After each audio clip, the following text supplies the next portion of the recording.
ಗುರುಭ್ಯೋ ನಮಃ. ಶ್ರೀಮದಾನಂದತೀರ್ಥಭಗವತ್ಪಾದಾಚಾರ್ಯಗುರುಭ್ಯೋ ನಮಃ. ಹರಿ ಓಂ. ಸೃಷ್ಟಿಸ್ಥಿತ್ಯಪ್ಯೇಯಾನ್ಯತಿರಿಷಿತಮೋ ಬಂಧಮೋಕ್ಷಾಶ್ಚ ಯಸ್ಮಾತ್ ಅಸ್ಯ ಶ್ರೀ ಬ್ರಹ್ಮರುದ್ರ ಪ್ರಭೃತಿ ಸುರನರದ್ವೀಷ ಶತ್ರುತ್ಮಕಸ್ಯ ವಿಷ್ಣೋರ್ವ್ಯಸ್ತಾಃ ಸಮಸ್ತಾಃ ಸಕಲಗುಣನಿಧಿಃ ಸರ್ವದೋಷೋ ವ್ಯಪೇತಃ ಪೂರ್ಣಾನಂದೋ ವ್ಯಯೋ ಯೋ ಗುರುರಪಿ ಪರಮಶ್ಚಿಂತಯೇದಂ ಮಹಾಂತಂ. ಜನ್ಮಾದ್ಯಸ್ಯ ಯತೋನ್ವಯಾದಿತರತಶ್ಚಾರ್ಥೇಷ್ವಭಿಜ್ಞಸ್ವರಾಟ್ ತೇನೇ ಬ್ರಹ್ಮಹೃದಾಯ ಆದಿಕವಯೇ ಮುಖ್ಯಂತೀಂ ಸೂರಯಃ ತೇಜೋವಾರಿಮೃತಾಂ ಯಥಾ ವಿನಿಮಯೋ ಯತ್ರರ್ಸಿ ಸರ್ಗೋ ಮೃಷಾ ಧಾಮ್ನಾ ಸ್ವೇನ ಸದಾ ನಿರಸ್ತಗುಹಕಂ ಸತ್ಯಂ ಪರಂ ಧೀಮಹಿ. ಧರ್ಮವಿಜ್ಞಾನ ವೈರಾಗ್ಯ ಪರಮೈಶ್ವರ್ಯಶಾಲಿನಃ ಆನಂದತೀರ್ಥ ಭಗವತ್ಪಾದಾನ್ ವಂದೇ ನಿರಂತರಂ. ಚಿತ್ರೈಃ ಪದೈಶ್ಚ ಗಂಭೀರೈರ್ವಾಕ್ಯೈರ್ಮಾನೇರಖಂಡಿತೈಃ ಗುರುಭಾವಂ ವ್ಯಂಜಯಂತಿ ಭಾತಿ ಶ್ರೀನೈತೀರ್ಥವಾನ್ ಭವತಿ ಯದನುಭಾವಾದೇಡಮೂಕೋऽಪಿ ವಾಗ್ಮಿ ಜಡಮತಿರಪಿ ಜಂತುರ್ಜಾಯತೆ ಪ್ರಾಜ್ಞಮೌಲಿಃ.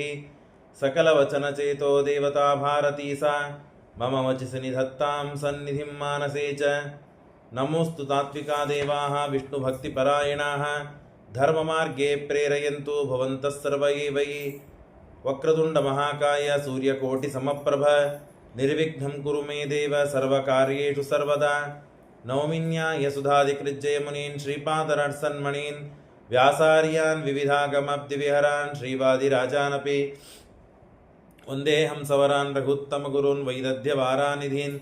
ಶ್ರೀ ಸತ್ಯವ್ರತರಾಘವೇಂದ್ರ ಮುನಿಪಾನ್ ಸದ್ಬೋಧ ಸಧ್ಯಾನಪಾನ್ ವಿದ್ಯಾಯಾಂ ವಿಬುಧಾಚಾರ್ಯಂ ವೇದಜ್ಞಾನಾಬ್ಧಿಚಂದಿರಂ ದುರ್ಮತಧ್ವಾಂತಮಾರ್ತಂಡಂ ಸತ್ಯಧ್ಯಾನ ಮುನಿಂ ಭಜೆ. ಸತ್ಯಾಭಿಜ್ಞಕರಾಬ್ಜೋತ್ಥಾನ್ ಪಂಚಾಶದ್ವರ್ಷಪೂಜಕಾನ್ ಸತ್ಯಪ್ರಮೋದತೀರ್ಥಾರ್ಯಾನ್ ನೌಮಿನ್ಯಾಯ ಸುಧಾರತಾನ್. ಶಾಸ್ತ್ರೇಷು ಪಾರದರ್ಶ್ವಾನಂ ಶಾಸ್ತ್ರಜ್ಞೇಷು ಚ ವತ್ಸಲಂ ದೀನಭಕ್ತೋದ್ಧಾರಕರಂ ಸತ್ಯಾತ್ಮಾನಂ ಗುರುಂ ಭಜೆ. ವಿದ್ಯಾಪೀಠ ವಿಧಾತಾರಂ ವಿದ್ಯಾವಾರಿಧಿಚಂದಿರಂ ವಿದ್ಯಾರ್ಥಿವತ್ಸಲಂ ವಂದೇ ಮಹಾಮಹಿಮಸದ್ಗುರುಂ. ಆಪಾದಮೂಲಿಪರ್ಯಂతం ಗುರುಣಾಂ ಆಕೃತಿಂ ಸ್ಮರೇತ್ ತೇನ ವಿಘ್ನಾಃ ಪ್ರಣಶ್ಯಂತಿ ಸಿದ್ಧ್ಯಂತಿ ಚ ಮನೋರಥಾಃ. ಸ್ವಸ್ತ್ಯಸ್ತು ಅಶೇಷತಾಂ ಸನ್ಮಂಗಲಾನಿ ಸಂಭವಂತು. ಸಮ್ಯಕ್ ಶ್ಲೋಕೈಕಶ್ರವಣಪಠನಮಾತ್ರೇಣ ಮಕ್ತಶ್ಚ ಶ್ರೋತॄಣಾಂ ನಿಖಿಲ ಕಲಿಕೃತಕಲ್ಮಷಾಪನೂತನ ಪಟುತರೆ ಧರ್ಮಾದ್ಯಖಿಲ ಪುರುಷಾರ್ಥ ಸಾಧಿನೀಭೂತೆ ಶ್ರೀಮದ್ಭಾಗವತೆ ಸಪ್ತಮಸ್ಕಂದೇ ಅದ್ಯ ಕಥಾ ಪ್ರಾರಂಭೆ ಸತಿ ಕಿಂಚಿತ್ ಪೂರ್ವಕಥಾ ಪ್ರಮೇಯಾನುವಾದಃ. ನರಸಿಂಹದೇವರ ಪರಮಾನುಗ್ರಹವಾಗುವುದಕ್ಕಾಗಿ ಆ ಪರಮಾತ್ಮನ ಸ್ಮರಣೆಯಿಂದ ಸಕಲ ವಿಧವಾದ ಆಪತ್ತು ಅನಿಷ್ಟ ಸಕಲ ವಿಧವಾದ ದುಃಖ ಪರಿಹಾರವಾಗಿ ಇಷ್ಟಾರ್ಥಗಳು ನಮಗೆ ದೊರಕಲಿ ಎನ್ನುವ ಸಲುವಾಗಿಯೇ ನರಸಿಂಹದೇವರ ಸ್ತುತ್ಯಾತ್ಮಕವಾದ ನತ್ಯಾತ್ಮಕವಾದ ಈ ದೊಡ್ಡದಾದ ಒಂದು ಸತ್ರ ಜ್ಞಾನ ಸತ್ರ. ಅದರಲ್ಲಿ ನಿನ್ನೆಯ ದಿವಸ ನಾವು ಕೇಳಿದ್ದೇವೆ, ಮನುಷ್ಯ ಸಂಸಾರದಲ್ಲಿ ಅಥವಾ ತನ್ನ ಜೀವನದಲ್ಲಿ ಯಾವುದನ್ನು ತಾನು ಅತಿ ಹೆಚ್ಚಾಗಿ ಪ್ರೀತಿಸಬೇಕು, ಯಾವುದನ್ನು ಪ್ರೀತಿಸಬಾರದು, ಯಾವುದನ್ನು ಅನುಷ್ಠಾನದಲ್ಲಿ ಇಟ್ಕೋಬೇಕು, ಯಾವುದನ್ನು ಅನುಷ್ಠಾನದಲ್ಲಿ ಇಟ್ಕೊಳ್ಬಾರದು, ಯಾವುದರ ಬಗ್ಗೆ ಅಭಿಮಾನ ಮಾಡಬೇಕು, ಯಾವುದರ ಬಗ್ಗೆ ಅಭಿಮಾನ ಮಾಡಬಾರದು. ಇದೇ ಸಂಸಾರ. ಇದರ ಹಿನ್ನೆಲೆಯಲ್ಲಿ ಮನುಷ್ಯ ತಾನು ಅತ್ಯಂತ ಜಾಗರೂಕವಾಗಿ ಇರಬೇಕು, ಜೀವನ ಸಾಗಿಸಬೇಕು ಅಂತ ಅತಿ ವಿಸ್ತಾರವಾಗಿ ಅದರ ಬಗ್ಗೆ ಎಲ್ಲ ಹೇಳಿದ್ದಾರೆ. ಕಾಮ, ಸ್ನೇಹ, ಭಯ, ದ್ವೇಷ ಇವು ಯಥಾ ಭಕ್ತೇಶ್ವರೇ ಮನಃ ಆವೇಶ್ಯ ತದಗಂ ಹಿತ್ವ ಭವತ್ ತದ್ಗತಿಂ ಗತಾಃ. ಮನುಷ್ಯ ಎಷ್ಟು ಕಾಮವನ್ನು ಮಾಡ್ತಾನೋ, ಕಾಮಿತವಾದ ಪದಾರ್ಥಗಳನ್ನು ಕಾಮಿಸ್ತಾನೋ, ಅಷ್ಟು ಹೆಚ್ಚು ತನ್ನಲ್ಲಿ ತಾನು ಕಾಮವನ್ನು ಹೆಚ್ಚು ಮಾಡಿಕೊಂಡಂತೆ ಆಗ್ತದೆ. ಅಗ್ನಿ ಧಗಧಗಧಗ ಉರಿತಾ ಇದೆ, ಬೆಂಕಿ ಹತ್ತಿದೆ. ಹತ್ತಿದ ಬೆಂಕಿಯನ್ನು ಆರಿಸಬೇಕು ಅಂತಂದರೆ ಒಂದು ತಂಬಿಗೆಯನ್ನು ತೆಗೆದುಕೊಂಡು ಒಂದು ಥಾಲಿಯನ್ನು ತೆಗೆದುಕೊಂಡು ನೀರು ಹಾಕಿದರೆ ಅದು ಶಾಂತವಾಗ್ತದ? ಮನಿ ತುಂಬೆಲ್ಲ ಬೆಂಕಿ ಹತ್ತಿದೆ.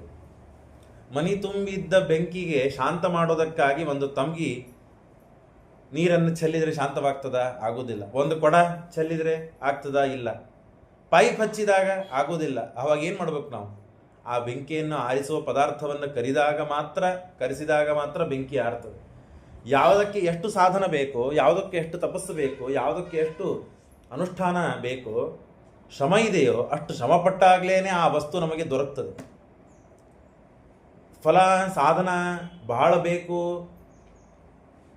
ಏನದು ನೇಚ್ಛಂತಿ ಫಲ ಸಾಧನಂ ಸುಖಮಿಚ್ಛಂತಿ ಏ ಮೂಢಾಃ ನೇಚ್ಛಂತಿ ಫಲ ಸಾಧನಂ. ಫಲ ಬೇಕು ಅಂತ ಎಲ್ಲರಿಗೆ ಅಪೇಕ್ಷೆ ಇದೆ.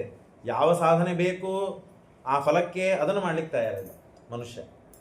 ಹಾಗಾಗಿ ಎಷ್ಟು ನಮಗೆ ಸಾಧನ ಮಾಡ್ತೇವೋ ಅಷ್ಟು ಫಲ ದೊರಕುತ್ತದೆ.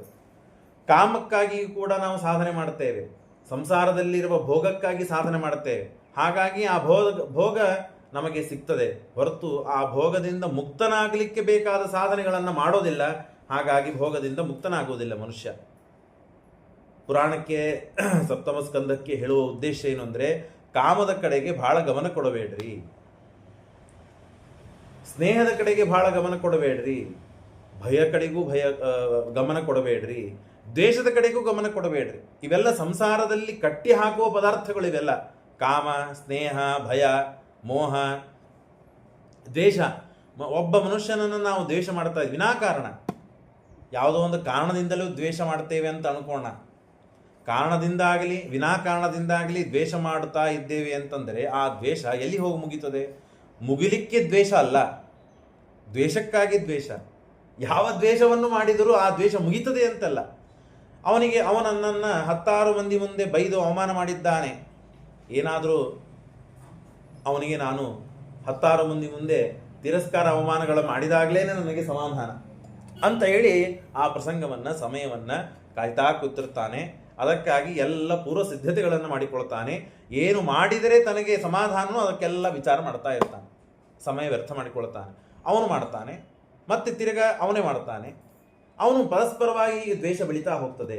ಕಾಮಕ್ಕಾಗಿ ಹಣ ಬೇಕು ಅನ್ನೋ ಸಲುವಾಗಿ ತಾನು ಏನು ಹಣ ಬೇಕು ಅಂತ ಅನ್ನೋದು ಒಂದು ಕಾಮನೆ. ಅದಕ್ಕಾಗಿ ಶ್ರಮ ಪಡ್ತಾನೆ. ಆ ಶ್ರಮಕ್ಕೆ ಮತ್ತು ಶ್ರಮ ಪಡ್ತಾನೆ, ಆ ಶ್ರಮಕ್ಕೆ ಮತ್ತು ಶ್ರಮ ಪಡ್ತಾನೆ. ಹೀಗೆ ಶ್ರಮಕ್ಕೆ ಶ್ರಮವನ್ನು ಪಡ್ತಾ ಪಡ್ತಾ ಪಡ್ತಾ ಮನುಷ್ಯ ತಾನು ಏನು ಮಾಡ್ತಾನೆ?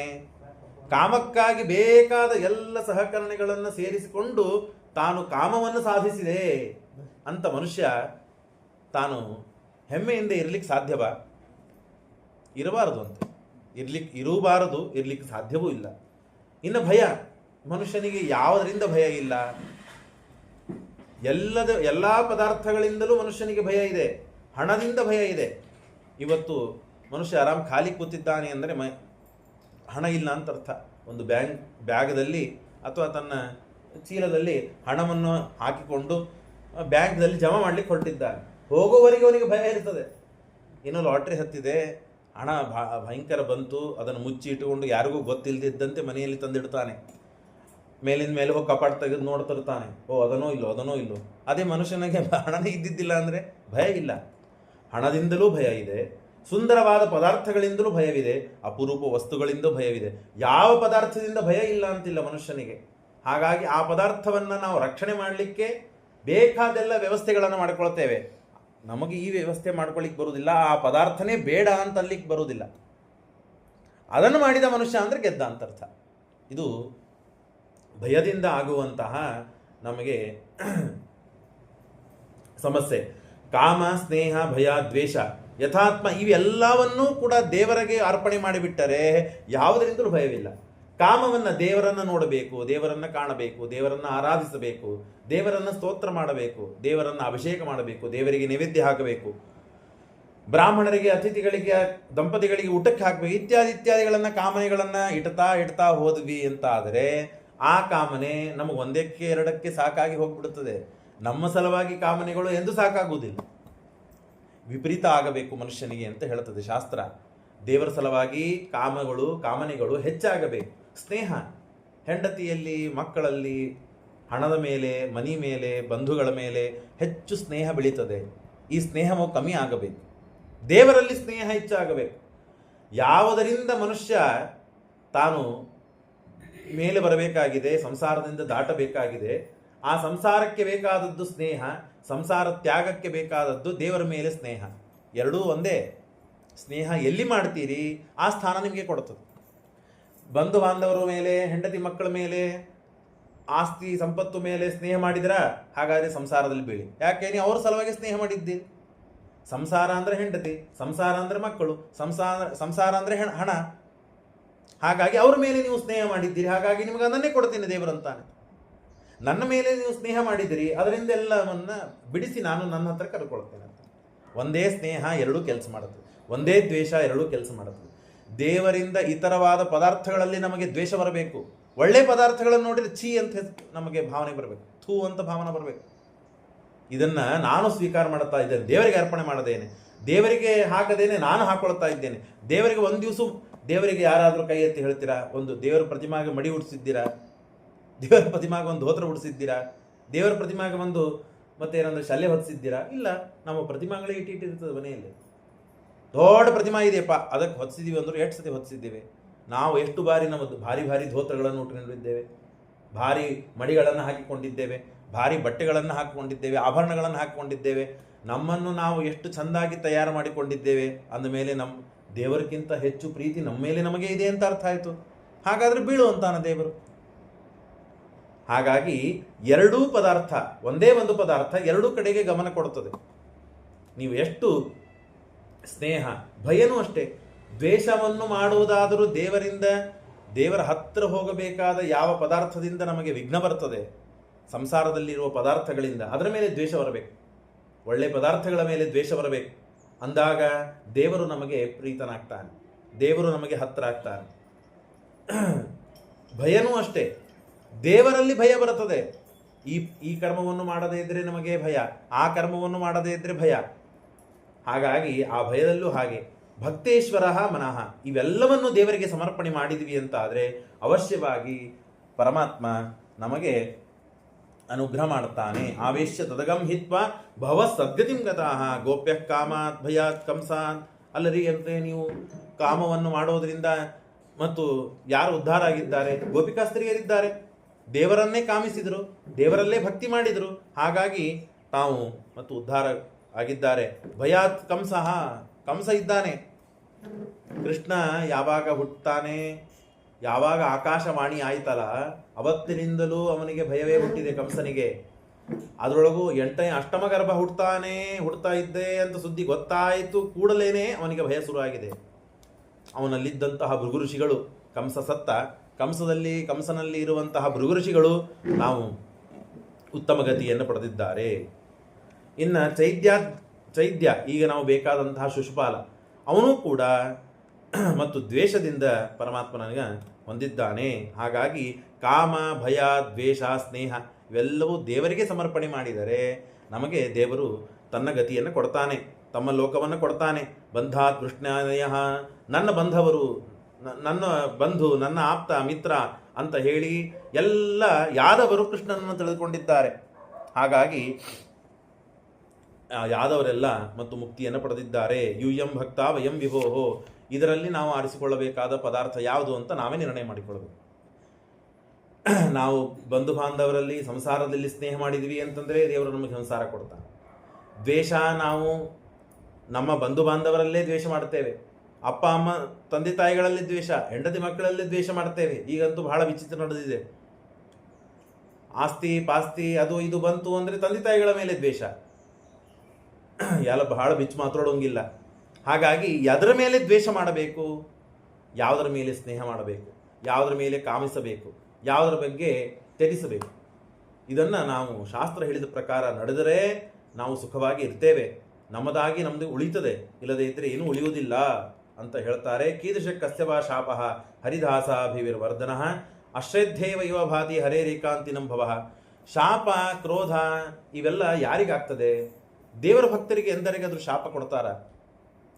ನೀವು ಹೇಳಿದಿರಿ ಶಾಪದಿಂದಾಗಿ ಭೂಮಿ ಮೇಲೆ ಮತ್ತು ಹಿರಣ್ಯಾಕ್ಷ, ಹಿರಣ್ಯಕಶಿಪು, ರಾವಣ, ಕುಂಭಕರ್ಣ, ಶಿಶುಪಾಲ, ದಂತವಕ್ರ. ಈ ಶಿಶುಪಾಲ ತಾನು ವೇನ ಎಂಬ ಅಸುರ, ಅವನು ಮತ್ತೆ ನರಕಕ್ಕೆ ಹೋದ, ಅಂಧಂತಮಸ್ಸಿಗೆ ಹೋದ. ಅವನಲ್ಲಿದ್ದಂಥ ಜಯ ಮಾತ್ರ ಮುಕ್ತಿಗೆ ಹೋಗಿದ್ದಾನೆ ಅಂತ ಹೇಳಿದಿರಿ. ಇವನು ಭೂಮಿ ಮೇಲೆ 3 ಬಾರಿ ತಾನು ಹುಟ್ಟಿ ಬಂದಿದ್ದಾನೆ, ಅದಕ್ಕೆ ಶಾಪ ಕಾರಣ ಅಂತ ಹೇಳಿದಿರಿ. ಅಶ್ರದ್ಧೇಯವ ಭಾತಿ, ಶಾಪ ಅವನು ಕಡಿಸಿಕೊಂಡಿದ್ದಾನೆ ಅಂದರೆ ದೇವರ ಭಕ್ತನಿಗೆ ಶಾಪ ಸಿಗುವುದು ಎಷ್ಟರ ಮಟ್ಟಿಗೆ ನ್ಯಾಯ ಇದೆ? ಎಷ್ಟು ಇದರಲ್ಲಿ ತಥ್ಯವಿದೆ?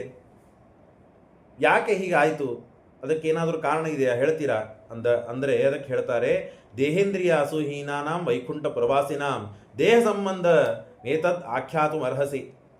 ಯಾವಾಗ ಎಲ್ಲಿವರೆಗೆ ದೇವರನ್ನ ನೆನೆಸ್ತಾ ಇರ್ತಾನೆ, ದೇವರ ಭಕ್ತನಾಗಿರ್ತಾನೆ, ದೇವರನ್ನ ಆಪಾದಮಸ್ತಕವಾಗಿ ಪೂಜೆ ಮಾಡ್ತಿರ್ತಾನೆ, ಆರಾಧನೆ ಸತ್ಕಾರ ಪುರಸ್ಕಾರಗಳನ್ನು ಮಾಡ್ತಿರ್ತಾನೋ ಅಲ್ಲಿವರೆಗೆ ಯಾವ ಸಮಸ್ಯೆಗಳಿಲ್ಲ. ಯಾವಾಗ ದೇವರು ಹೋಗಿ ನಾನು ಅಂತ ಬರ್ತದೆ ನೋಡಿ, ಆಗ ಎಲ್ಲ ಸಮಸ್ಯೆ ಪ್ರಾರಂಭವಾಗ್ತದೆ.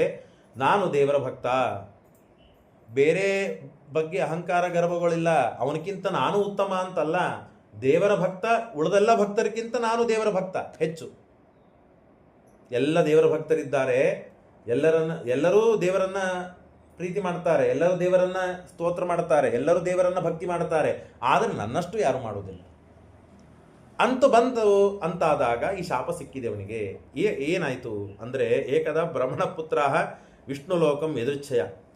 ತಮ್ಮ ಇಚ್ಛೆ ಇತ್ತು, ಸನಕಾದಿಗಳು ಮತ್ತು ಬ್ರಹ್ಮದೇವರ ಮಕ್ಕಳು ಪರಮಾತ್ಮನನ್ನು ನೋಡಬೇಕು ಅಂತ ಆಸೆಯಿಂದ ಎಲ್ಲ ಕಡೆಗೆ ನೋಡ್ತಾರೆ ಪರಮಾತ್ಮನನ್ನು. ಅಪರೋಕ್ಷ ಜ್ಞಾನಿಗಳವರು, ಸದಾ ದೇವರನ್ನು ಉಪಾಸನೆ ಮಾಡೋದು ಮಾಡತಕ್ಕಂಥವರು, ಬ್ರಹ್ಮವರ್ಚಸ್ಸು, ಶಾಪಾನುಗ್ರಹ ಸಮರ್ಥರು, 6-8 ವರ್ಷ ಇದ್ದ ಬಾಲಕರು, ಚಿಕ್ಕ ಚಿಕ್ಕ ವಟಗಳು, ಆದರೆ ಇಡೀ ಬ್ರಹ್ಮಾಂಡವನ್ನು ಸುಟ್ಟು ಹಾಕುವ ಸಾಮರ್ಥ್ಯ, ಶಕ್ತಿ, ತಪಸ್ಸು ಅವರಲ್ಲಿದೆ. ಅಂಥವರು ಸನಕಾದಯೋ ಜಗ್ಮುಹು ಜಗಂತೋ ಭುವನತ್ರಯಂ ಪಂಚ ಷಡ್ಡಾಯನಾರ್ಭಾಹ ಪೂರ್ವೇಶಾಮಪಿ ಪೂರ್ವಜಾಹ. ನೋಡಲಿಕ್ಕೆ ಬಹಳ ಸಣ್ಣವರು, ಆದರೆ ನಮ್ಮ ಅಜ್ಜ ಮುತ್ತಜ್ಜ ಅವರಿಗಿಂತಲೂ ಮಹಾ ತಪಸ್ವಿಗಳು, ಮೇಧಾದಿಗಳು. ದಿಗ್ವಾಸ ಸಹ, ಬಟ್ಟೆ ಇಲ್ಲ ಮೈ ಮೇಲೆ, ಶಿಶೂನ್ಮತ್ವ, ಚಿಕ್ಕ ಹುಡುಗರು ಅಂತ ಹೇಳಿ ಅವರನ್ನು ತಡೆದು ಬಿಡ್ತಾರೆ ಜಯ ವಿಜಯರು. ಕಥೆ ನಿಮಗೆಲ್ಲ ಗೊತ್ತಿದೆ. ತಡೆದಿದ್ದಕ್ಕೆ ಅವರಿಗೆ ಶಾಪ ಕೊಡ್ತಾರೆ. ಯಾಕೆ ಶಾಪ ಕೊಡ್ತಾರೆ? ತಡೆದಿದ್ದಕ್ಕೆ ಶಾಪ. ಹಾಗಾದರೆ ಇವ್ರಿಗೂ ಅಹಂಕಾರ ಇದೆ, ಅವರು ಯಾಕೆ ತಡೆದ್ರು? ಅಹಂಕಾರದಿಂದ ತಡೆದರು. ಸ್ವಾಮಿ ಒಳಗೆ ಹೋಗ್ತೀವಿ ಸ್ವಲ್ಪ ಬಿಡ್ರಿ ಅಂತ ಕೇಳಿದ್ರೆ ಬಿಟ್ಬಿಡ್ತಿದ್ರು, ಕೇಳಿಲ್ಲ, ಹಾಗೆ ತಾವು ಒಳಗೆ ಹೊಂಟ್ಬಿಟ್ರು. ನಾವು ಎದುರಿಗೆ ನಿಂತೀವಿ ದ್ವಾರಪಾಲಕರಾಗಿ. ಇದು ಮನುಷ್ಯನಿಗಿರ್ತದೆ. ಚೇರ್ ಮೇಲೆ ಕೂಡ್ತಿರ್ತಾನೆ ಮನುಷ್ಯ, ನಾನು ಕೂಡ್ಲ ಅಂತ ಕೇಳಿದರೆ ಅವಶ್ಯವಾಗಿ ಅವನೇ ಚೇರ್ ಕೊಡ್ತಾನೆ. ಕೇಳದೆ ಕೂತ್ಬಿಟ್ಟ ಅಂತಂದರೆ ನೋಡಿ ಎಷ್ಟು ಸೊಕ್ಕಿದೆ ಅವನಿಗೆ. ಅವನ ಮೇಲೆ ಇಲ್ಲದಿದ್ದ ಆಪತ್ತುಗಳನ್ನು, ಅಪವಾದಗಳನ್ನು ಹಾಕಿ ಅವನನ್ನು ದ್ವೇಷ ಮಾಡಲಿಕ್ಕೆ ಪ್ರಾರಂಭ ಮಾಡ್ತಾನೆ ಮನುಷ್ಯ. ಕೇಳಿ ಮಾಡಿದರೆ ಏನೂ ತಪ್ಪಿಲ್ಲ, ಕೇಳದೆ ಮಾಡಿದರೆ ಎಲ್ಲ ತಪ್ಪು ಅಂತ ಈ ಕಥೆಗೆ ಮೂಲಕವಾಗಿ ಗೊತ್ತಾಗ್ತದೆ. ಅವರು ಕೇಳದೆ ಒಳಗೆ ಹೋಗಿದ್ದಕ್ಕೆ ತಡಿತಾರೆ, ತಡೆದಿದ್ದಕ್ಕೆ ಅಶಪನ್ ಕುಪಿತ ಏವಂ ಯುವಾ ವಾಸಂನ ಚಾರ್ತದಃ ರಜಸ್ತಮೋಭ್ಯಾಂ ರಹಿತೆ ಪಾದಮೂಲೆ ಮಧುದ್ವಿಷಃ. ನಾವು ಗುರುಕುಲ ವಾಸ ಮಾಡಬೇಕಾದಾಗ ದೇವರ ಸೇವೆಗಾಗಿ ನಿರ್ಮಾಲ್ಯಕ್ಕೆ ಗಂಧ ತೆಗಿಲಿಕ್ಕೆ ಅಥವಾ ಬ್ರಾಹ್ಮಣರು ಬೇರೆ ನಮ್ಮ ವಿದ್ಯಾಪೀಠ ಅಂತ ಮೇಲೆ ಬೇರೆ ಬೇರೆ ಪಂಡಿತರು ವಿದ್ವಾಂಸರು ಬರ್ತಿದ್ರು. ಎಲ್ಲ ಬಿಸಿನೀರು ಕಾಯಿಸಿ ಹಾಕಲಿಕ್ಕೆ ಒಬ್ಬೊಬ್ಬರಿಗೆ ಒಂದೊಂದೊಂದು ಪಾಳಿ ಇರ್ತಿತ್ತು, ಎಲ್ಲರಿಗೂ ಸೇವಾ ಸಿಗಬೇಕು ಅಂತ ಹೇಳಿ. ಆವಾಗ ಹೋಗಬೇಕಾದಾಗ ನಾವು ದೇವರ ಹತ್ರ ಹೋಗಬೇಕಾದ್ರೆ ಅನೇಕ ನಿಯಮಗಳಿರ್ತಿತ್ತು. ಉಪವಾಸದಿಂದಿರಬೇಕು, ಮಡಿಲೇ ಊಟ ಮಾಡಬೇಕು, ಆ ಕಡೆ ಈ ಕಡೆ ಬೇರೆ ಮನೆ ಒಳಗೆಲ್ಲ ಊಟಕ್ಕೆ ಹೋಗೋದಿದ್ದಿದ್ದಿಲ್ಲ ನಮ್ಮ ಪರಿಸ್ಥಿತಿ. ಈಗೆಲ್ಲ ಹೇಳಿದರೆ ಬಯಸ್ಕೊಳ್ತೀವಿ ನಾವು. ಯಾರು ನಿತ್ಯದಲ್ಲಿ ಗುರುಮಂತ್ರ ಉಪದೇಶ ಅಥವಾ ಪಾರಾಯಣ ಜಪ ನಿತ್ಯಾನುಷ್ಠಾನ ಕರ್ಮಗಳನ್ನು ಮಾಡ್ತಾರೋ ಅಂಥವ್ರ ಮನೆಯಲ್ಲಿ ಊಟ ಮಾಡಬೇಕಷ್ಟೇ. ಅದನ್ನು ಬಿಟ್ಟು ಬೇರೆ ಮನೆ ಕಡೆಗೆ ಊಟ ಮಾಡಿದರೆ ಅವ್ರ ಮಡಿಗೆ ಬರೋದಿಲ್ಲ, ದೇವರ ಹತ್ರ ಕರ್ಕೊಳ್ಳೋದೇ ಇಲ್ಲ. ಅಷ್ಟೇ ಅಲ್ಲ, ಉಗುರುಗಳನ್ನು ಬಿಡಬಾರದು. ನಾವು ತೇಬೇಕಾದ ಗಂಧ ಉಗುರಿಂದ ಹತ್ತಬಾರದು, ಇತ್ಯಾದಿ ಎಲ್ಲ ನಿಯಮಗಳು. ತುಳಸಿ ಹೂವ. ಹಾಗಾಗಿ ಅದನ್ನೆಲ್ಲ ನೋಡಿಕೊಂಡು ಮಾಡಿಕೊಂಡು ಉಗುರು ತಗರಿಸಿ ಮಾಡಿ ಶುದ್ಧ ಇದ್ದಾನೋ ಇಲ್ಲೋ ನೋಡಿ, ಇದ್ದಿದ್ದಿಲ್ಲ ಅಂದರೆ ಇಡೀ ದಿವಸ ಉಪವಾಸ ಮಾಡಿಸೋದು ಅವನ ಕಡೆಯಿಂದ, ಮಾಡಿಸಿ ಒಳಗೆ ಕಳಿಸ್ಬೇಕು. ಯಾಕೆ ಅಂದರೆ ದೇವರು ಸಾಮಾನ್ಯ ವ್ಯಕ್ತಿ ಅಲ್ಲ. ನಿನ್ನಿಂದ ದೇವರಿಗೇನಾಗುವುದಿಲ್ಲ. ಅಷ್ಟು ಶುದ್ಧ ಪವಿತ್ರವಾದ ಭಗವಂತನಲ್ಲಿ ನೀನು ಹೋಗಬೇಕಾದರೆ ನೀನು ಎಷ್ಟು ಪವಿತ್ರನಾಗಿ ಹೋಗಬೇಕು ಅದನ್ನು ವಿಚಾರ ಮಾಡಬೇಕು. ನೀನು ಹೋಗಿ ಮುಟ್ಟಿದ್ದಕ್ಕೆ ದೇವರ ಮೈಲಿಗೆ ಆಗೋದಿಲ್ಲ. ನೀನು ದುಷ್ಟನಾಗ್ತಿ, ನೀನು ದೋಷಿ ಅಂತ ಆಗ್ತಿ, ನೀನು ಅಪವಿತ್ರ ಇನ್ನು ಹೆಚ್ಚಾಗ್ತಿ. ಹಾಗಿದೆ ನಮ್ಮ ಪರಿಸ್ಥಿತಿ. ನಾವು ಎಂಥವರನ್ನ ತಡಿತೇವೆ, ಯಾರನ್ನ ದ್ವೇಷಿಸ್ತೇವೆ ಅಂತನ್ನೋದು ಬಹಳ ಮಹತ್ವದ್ದಿದೆ. ಸ್ವಲ್ಪ ಅನುಷ್ಠಾನವನ್ನು ಮಾಡೋರು ಅವರನ್ನು ಬೈದಿವಿ ಅಂದರೆ ಸ್ವಲ್ಪ ಪಾಪ ಬರ್ತದೆ. ಬಹಳ ಅನುಷ್ಠಾನ ಮಾಡೋರಿದ್ದಾರೆ, ಮಡಿ ಆಚಾರವಂತರಿದ್ದಾರೆ, ಪಾಠ ಪ್ರವಚನ ಮಾಡೋರಿದ್ದಾರೆ, ಅಂಥವ್ರಿಗೆ ಬೈದರೆ ಇನ್ನೂ ಹೆಚ್ಚು ಪಾಪ ಬರ್ತದೆ. ಪೀಠಾಧಿಪತಿಗಳಿದ್ದಾರೆ, ನಿರಂತರ ಸಮಾಜ ಸೇವೆ, ಸಜ್ಜನರಿಗೆ ಅನುಗ್ರಹವನ್ನು ಮಾಡುವ ಶಾಪಾನುಗ್ರಹ ಸಮರ್ಥರಿದ್ದಾರೆ, ಅಂಥವರಿಗೆ ಬೈದಿವಿ ಅಂತಾದರೆ, ತಿರಸ್ಕಾರ ಮಾಡಿದ್ವಿ, ಅವಹೇಳನ ಮಾಡಿದ್ವಿ ಅಂತಂದರೆ ಅಧೋಪಾತ ಇದೆ. ಎಷ್ಟೆಷ್ಟು ದೊಡ್ಡವರಿಗೆ ನಾವು ನಿಂದೆ ತಿರಸ್ಕಾರಗಳನ್ನು ಅವ್ರ ಬಗ್ಗೆ ಮಾತನಾಡೋದು ಮಾಡ್ತೇವಲ್ಲ, ಅಷ್ಟಷ್ಟು ಘೋರ ಅನರ್ಥ ನಮಗೆ ಕಾಯ್ದಿದೆ ಅಂತ ನಾವು ತಿಳಿದುಕೊಂಡು ಬಿಡಬೇಕು. ಇದೇ ಶಾಸ್ತ್ರ. ಹಾಗಾಗಿ ಇವರು ಮತ್ತೆ ತಡೆದಿದ್ದಾರೆ, ಅವರನ್ನು ಒಳಗೆ ಹೋಗದೇ ಇದ್ದಂತೆ ನಿಷೇಧ ಮಾಡಿದ್ದಾರೆ ಅಂದರೆ ಅವರು ಮೊದಲೇ ಮಾತು ಹೇಳ್ತಾರೆ, ನೀವು ವಿಷ್ಣು ಭಕ್ತರ, ನೀವು ಸನ್ನಿಧಾನದಲ್ಲಿ ಇರಲು ಯೋಗ್ಯರೇ ಅಲ್ಲ. ಯೋಗ್ಯರಾಗಿದ್ರಿ ಅಂತ ಆದರೆ ನಮ್ಮನ್ನು ನೀವು ಯಾರು ತಡಿತಾ ಇದ್ದಿದ್ದೆ. ನಾವು ಅಪರೋಕ್ಷ ಜ್ಞಾನಿಗಳು, ನೀವು ಅಪರೋಕ್ಷ ಜ್ಞಾನಿಗಳು, ದೇವತೆಗಳು. ನಾವು ಸದಾಕಾಲ ದೇವರನ್ನು ನೋಡೋವರು. ನಾವು ದೇವರನ್ನು ನೋಡಲಿಕ್ಕೆ ಇಲ್ಲೇನು ಮಜಾ ಮಾಡ್ಲಿಕ್ಕೆ ಬಂದಿಲ್ಲ, ಪಾರ್ಟಿ ಮಾಡ್ಲಿಕ್ಕೆ ಬಂದಿಲ್ಲ, ಏಕಾದಶಿ ಒಳಗೆ ಹೋಗಿ ಉಪ್ಪಿಟ್ಟು ತಿನ್ಲಿಕ್ಕೆ ಬಂದಿಲ್ಲ, ದೇವರ ದರ್ಶನ ಮಾಡಿಕೊಳ್ಳಿಕ್ಕೆ ಬಂದಿದ್ದೇವೆ. ಅದು ಯಾವಾಗಲೂ ದೇವರ ದರ್ಶನ ಮಾಡಿಕೊಳ್ಳುವ ಪರ್ಮಿಷನ್ ನಮಗಿದೆ, ಅಧಿಕಾರ ನಮಗಿದೆ. ಅಂಥವರನ್ನು ನೀವು ತಡಿತೀರಿ ಅಂದರೆ ರಜಸ್ ತಮಸ್ಸುಗಳು ನಿಮ್ಮ ಮೈಯಲ್ಲಿ ಹೊಕ್ಕಿವೆ ಅಂತ ಅರ್ಥ. ರಜೋಗುಣ ತಮೋಗುಣ ನಿಮ್ಮಲ್ಲಿ ಹೊಕ್ಕಿವೆ. ಸತ್ವಗುಣ ಇದೆ, ಆದರೆ ಸತ್ವಗುಣ ಈಗ ಜಾಗರವಾಗಿಲ್ಲ. ಬೂದಿ ಮುಚ್ಚಿದ ಕೆಂಡದಂತೆ ಅದು ಒಳಗೆ ಸುಪ್ತವಾಗಿದೆ. ರಜೋಗುಣ ತಮೋಗುಣ ಪ್ರಚುರವಾಗಿದೆ. ರಜೋಗುಣ ತಮೋಗುಣ ಪ್ರಚುರರಾದವರು ಎಲ್ಲಿರಬೇಕು? ಭೂಲೋಕದಲ್ಲಿರಬೇಕು. ಹಾಗಾಗಿ ನೀವು ಈಗಿಂದೀಗ ಹೋಗಿ ಭೂಲೋಕದಲ್ಲಿ ಬೀಳ್ರಿ ಅಂತ ಶಾಪ. ಯಾವ ಗುಣ ಯಾವ ಕಾಲಕ್ಕೆ ಎಲ್ಲಿ ಪ್ರಚುರವಾಗಿರ್ತದೆ ನೋಡ್ರಿ, ಆ ಮನುಷ್ಯನಿಗೆ ಅಲ್ಲಿ. ಇವತ್ತು ನೀವೆಲ್ಲ ಪುರಾಣಕ್ಕೆ ಬಂದಿದ್ದೀರಿ ಅಂದರೆ ಸತ್ವಗುಣ ಪ್ರಚುರವಾಗಿದೆ ಅಂತ ಅರ್ಥ. ನಾಳೆ ಪ್ರಚುರವಾಗಿರಬೇಕಾಗಿಲ್ಲ, ನಾಳೆ ನೀವು ಬರಬೇಕಾಗಿಲ್ಲ, ಅಥವಾ ನಿನ್ನೆ ಬಂದವರು ಇವತ್ತು ಬಂದಿದ್ದೀರಿ ಅಂತಿಲ್ಲ. ಸತ್ವಗುಣ ಇದೆ, ಶ್ರವಣ ಮಾಡಿಸುವ ಭಾಗ್ಯ ಕೊಟ್ಟಿದ್ದಾನೆ ದೇವರು. ಸತ್ವಗುಣ ಇದ್ದದಕ್ಕೆ ಬರ್ತೀವಿ. ನಾಳೆ ಇಲ್ಲ. ರಜೋಗುಣ ತಮೋಗುಣ ಪ್ರಚುರವಾಯಿತು, ಅದಕ್ಕೆ ಕಾರಣ ಸಿಗ್ತದೆ. ಸುಮ್ಮನೆ ದೃಷ್ಟಾಂತಕ್ಕೆ ಹೇಳ್ತಾ ಇದ್ದೇನೆ, ಯಾರು ಮನಸ್ಸಿನ ನೋವು ಮಾಡ್ಕೋಬೇಡ. ನನಗೆ ಏನೋ ಕಾರಣ ಆಯಿತು, ಬಿದ್ದೆಪ್ಪ, ಕಾಲು ನೋವಾಯಿತು, ನಾಳೆ ಪ್ರವಚನಕ್ಕೆ ಬರದೇ ಇರ್ಬೋದು, ಗೊತ್ತಿಲ್ಲ ನನಗೆ. ಅದು ಕಾರಣ ಸಿಕ್ತಷ್ಟೇ. ಬಿದ್ದೆ, ಕಾಲು ನೋವಾಯಿತು, ಹಾಗಾಗಿ ಪ್ರವಚನಕ್ಕೆ ಬರಲಿಲ್ಲ. ಪ್ರವಚನ ಹೇಳಲಿಲ್ಲ, ಪ್ರವಚನದಿಂದ ಬರುವ ಪುಣ್ಯ ನನಗೆ ಸಿಗಲಿಲ್ಲ. ಇದೇ ನಿಜವಾದ ಸತ್ಯ. ಅದು ನಾನಾಗಿರ್ಬೋದು, ನೀವಾಗಿರ್ಬೋದು, ಯಾರೇ ಆಗಿರ್ಬೋದು, ಬ್ರಹ್ಮದೇವರವರೆಗೆ ಹೋಗ್ತದೆ ಇದು, ನಿಮಗೆ ಅಲ್ಲ. ಹಾಗಾಗಿ ಸತ್ವವನ್ನು ಅದಕ್ಕೆ ಶಾಪ ಕೊಡ್ತಾ ಇದ್ದಾರೆ. ಸತ್ವಗುಣ ನಿಮಗೆ ಪ್ರಚುರವಾಗಿಲ್ಲ, ಹಾಗಾಗಿ ನೀವು ತಪ್ಪು ಕೆಲಸವನ್ನು ಮಾಡಿದ್ದೀರಿ. ರಜೋಗುಣ ತಮೋಗುಣ ನಿಮ್ಮಲ್ಲಿ ತುಂಬಿದೆ, ಹಾಗಾಗಿ ಅದರಿಂದ ಆಗುವ ಪರಿಣಾಮ ನೀವು ನಮಗೆ ತೋರಿಸಿದ್ದೀರಿ. ಅದಕ್ಕಾಗಿ ನಿಮಗೆ ಶಾಪ ಕೊಡ್ತಾ ಇದ್ದೇವೆ. ಏವಂ ಶಬ್ದೋ ಸ್ವಭವನಾಥಾತ್ ಪತಂತೋ ತೈ ಕೃಪಾಲಭಿಹಿ ಪಾಪಿಷ್ಟಾಂ ಅಸುರಿಂ ಯೋನಿಂ ಬಾಲಿಶೋ ಯಾತಮಾಶ್ವತಃ. ಈಗಿಂದೀಗ ಹೋಗಿ ನೀವು ಅಸುರರಾಗಿ ಬೀಳಿ. ಯಾಕೆ? ಪಾಪಿಷ್ಟ ಯೋನಿಯಲ್ಲಿ ನೀವು ಉಳ್ಬೇಕು. ಯಾಕೆ? ಬಾಲಿಶರಂತೆ ವ್ಯವಹಾರ ಮಾಡಿದ್ದೀರಿ.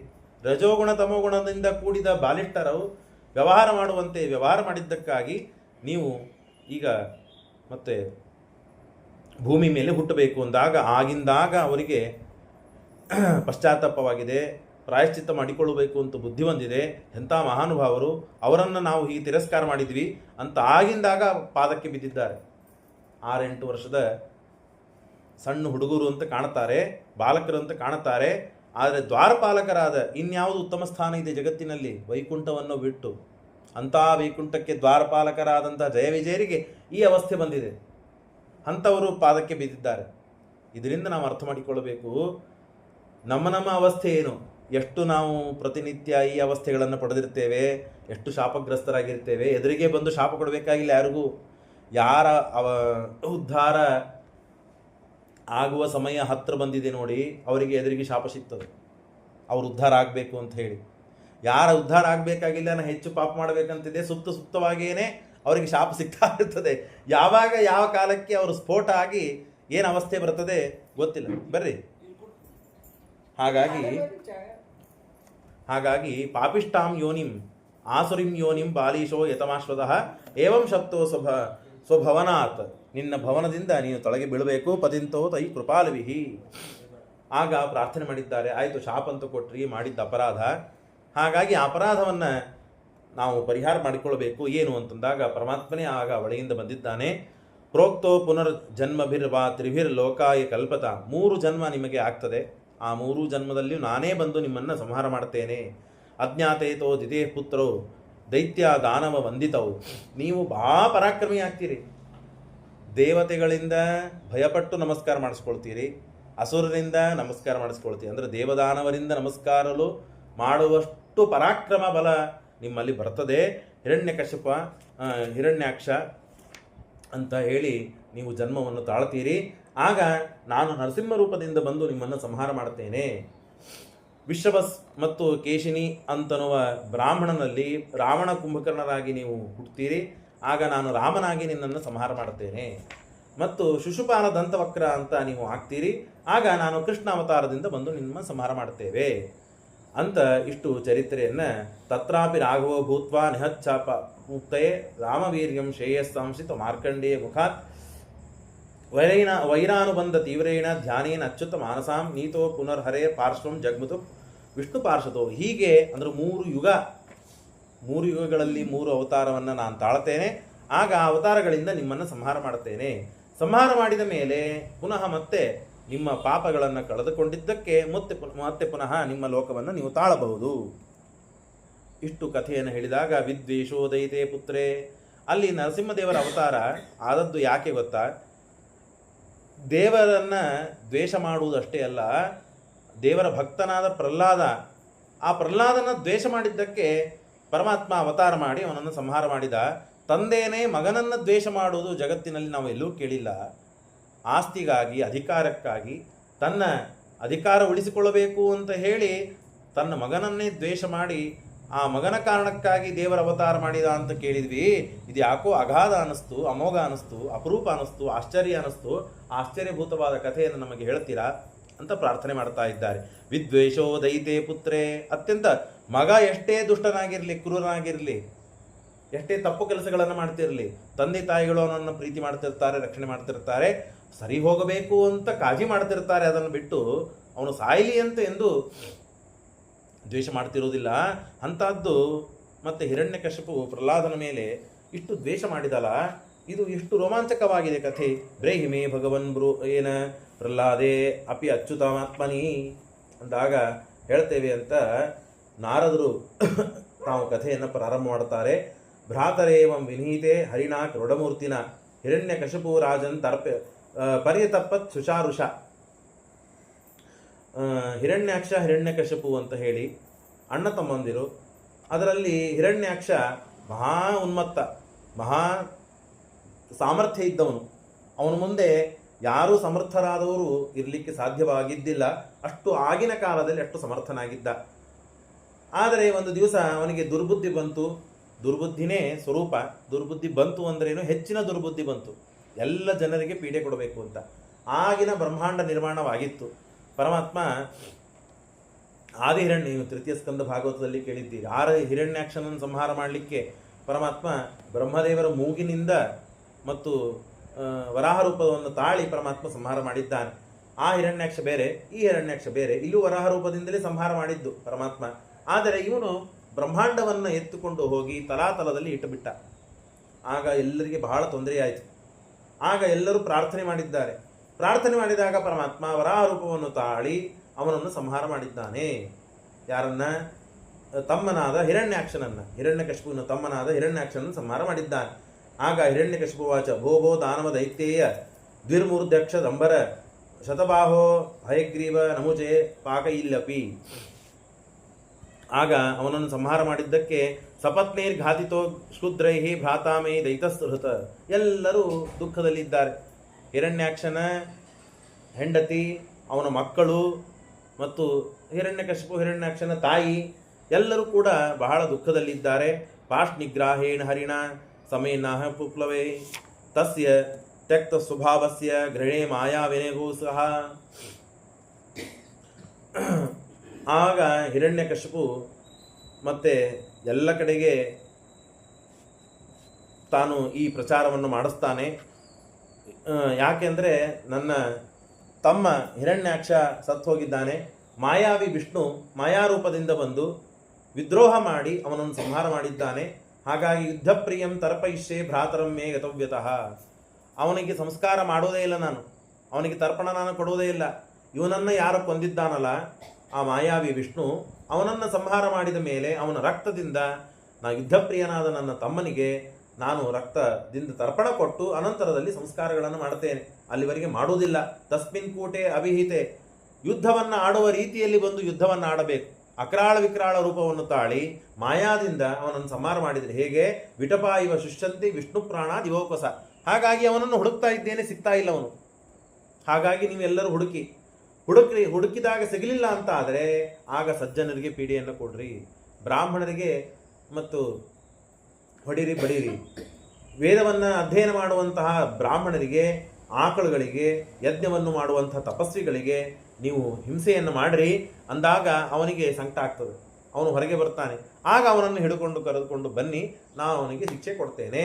ವಿಷ್ಣು ದ್ವಿಜ ಕ್ರಿಯಾಮೂಲೋ ಯಜ್ಞ ಧರ್ಮಮಯ ಪುಮಾನ್ ದೇವರ್ಷಿ ಪಿತೃಭೂತಾನಾಂ ಧರ್ಮಸ್ಯ ಚ ಪರಾಯಣಂ. ಯಾರು ಭಗವದ್ಭಕ್ತರಾಗಿದ್ದಾರೆ, ಯಜ್ಞದಲ್ಲಿ ಆಸಕ್ತರಾಗಿದ್ದಾರೆ, ಧರ್ಮಿಷ್ಠರಾಗಿದ್ದಾರೆ, ದೇವ ಋಷಿ ಪಿತೃ ಮತ್ತು ಭೂತರು ಇವರೆಲ್ಲ ಧರ್ಮಿಷ್ಠರು, ಅಂಥವರನ್ನು ನೀವು ಪೀಡೆ ಕೊಟ್ಟರೆ ಅವಶ್ಯವಾಗಿ ದೇವರು ಬರ್ತಾನೆ. ಯತ್ರ ಯತ್ರ ಗಾವೋ ದ್ವಿಜಾಹ ವರ್ಣಾಶ್ರಮ ಕ್ರಿಯಾ ತಂ ಜನಪದಂ ಯಾತಃ ಸಂದೀಪ ಶ್ರೀ ವೃಶ್ಚಿಕಂ. ಹಾಗಾಗಿ ಅಂಥವರಿಗೆ ನಾವು ದ್ವೇಷ ಮಾಡಿದರೆ, ಅವರಿಗೆ ಚೆಂದಾಗಿ ಥಳಿಸಿ ಪೀಡೆ ಕೊಟ್ಟರೆ ಆಗ ದೇವರು ಎಲ್ಲಿ ಹೋಗಬೇಕು? ಅವನನ್ನು ಎಲ್ಲ ಸಜ್ಜನರಿಗೆ ಪೀಡೆ ಕೊಟ್ಟಾಗ ಏನು ಮಾಡ್ತಾರೆ? ಅವನನ್ನು ಒದರುತ್ತಾರೆ. ದೇವರು ಎಲ್ಲಿದ್ದೀಪ, ರಕ್ಷಣೆ ಮಾಡು, ಅನಾಥ ಬಂದು ಅಂತ ನನ್ನನ್ನು ಕೂಗ್ತಾರೆ, ಅವನನ್ನು ಕೂಗ್ತಾರೆ, ಅವನು ಬರ್ತಾನೆ. ಏವಂ ವಿಪ್ರಕೃತೆ ಲೋಕೆ ದೈತ್ಯೇಂದ್ರ ಅನುಶ್ಚಾರಮಾ ಏವಂ ದೇವಾಹ ಪರಿತ್ಯಜ್ಯ ಭುವಿ ಚೇರು ಮಲಾಕ್ಷಿತಾಹ ಅಂತಂದಾಗ ಇಷ್ಟು ಜನಕ್ಕೆ ಎಲ್ಲರಿಗೆ ಹೇಳಿ ಕಳಿಸಿ ಏನು ತಾವು ಭೂಲೋಕದಲ್ಲಿ ವ್ಯಾಪಾರಗಳನ್ನು ನಡೆಸಬೇಕು ಅಂತನ್ನೋದನ್ನು ಆಜ್ಞಾ ಮಾಡಿ ಹಿರಣ್ಯಾಕ್ಷನ ಸಂಹಾರಕ್ಕೆ ನಿಮಿತ್ತವಾಗಿ ದೇವರನ್ನು ಹುಡುಕಿಸಬೇಕು, ದೇವರನ್ನು ಬಂಧಿಸಬೇಕು, ದೇವರಿಗೆ ಸಂಹಾರ ಮಾಡಬೇಕು ಅಂತ ಅನ್ನೋ ಸಲುವಾಗಿ ಎಲ್ಲ ಕಡೆಗೆ ವ್ಯಾಪಾರವನ್ನು ಪ್ರಾರಂಭ ಮಾಡಿದ್ದಾನೆ. ಆದರೆ ಮನೆಯಲ್ಲಿ ಮಾತ್ರ ಅಬದ್ಧ ವ್ಯವಹಾರ. ಯಾರಿಗೆ ಏನು ಚಿತ್ತ ಇಲ್ಲ, ಯಾರು ಊಟ ಇಲ್ಲ, ನೀರು ಇಲ್ಲ, ಯಾರಿಗೂ ಎಲ್ಲರಿಗೂ ಕೂಡ ಬಹಳ ತೊಂದರೆಯಾಗಿದೆ, ಅಳತಾ ಇದ್ದಾರೆ. ಅವರನ್ನು ಕೂಡಿಸ್ತಾನೆ ಎಲ್ಲರಿಗೂ ಒಂದು ಕಡೆಗೆ.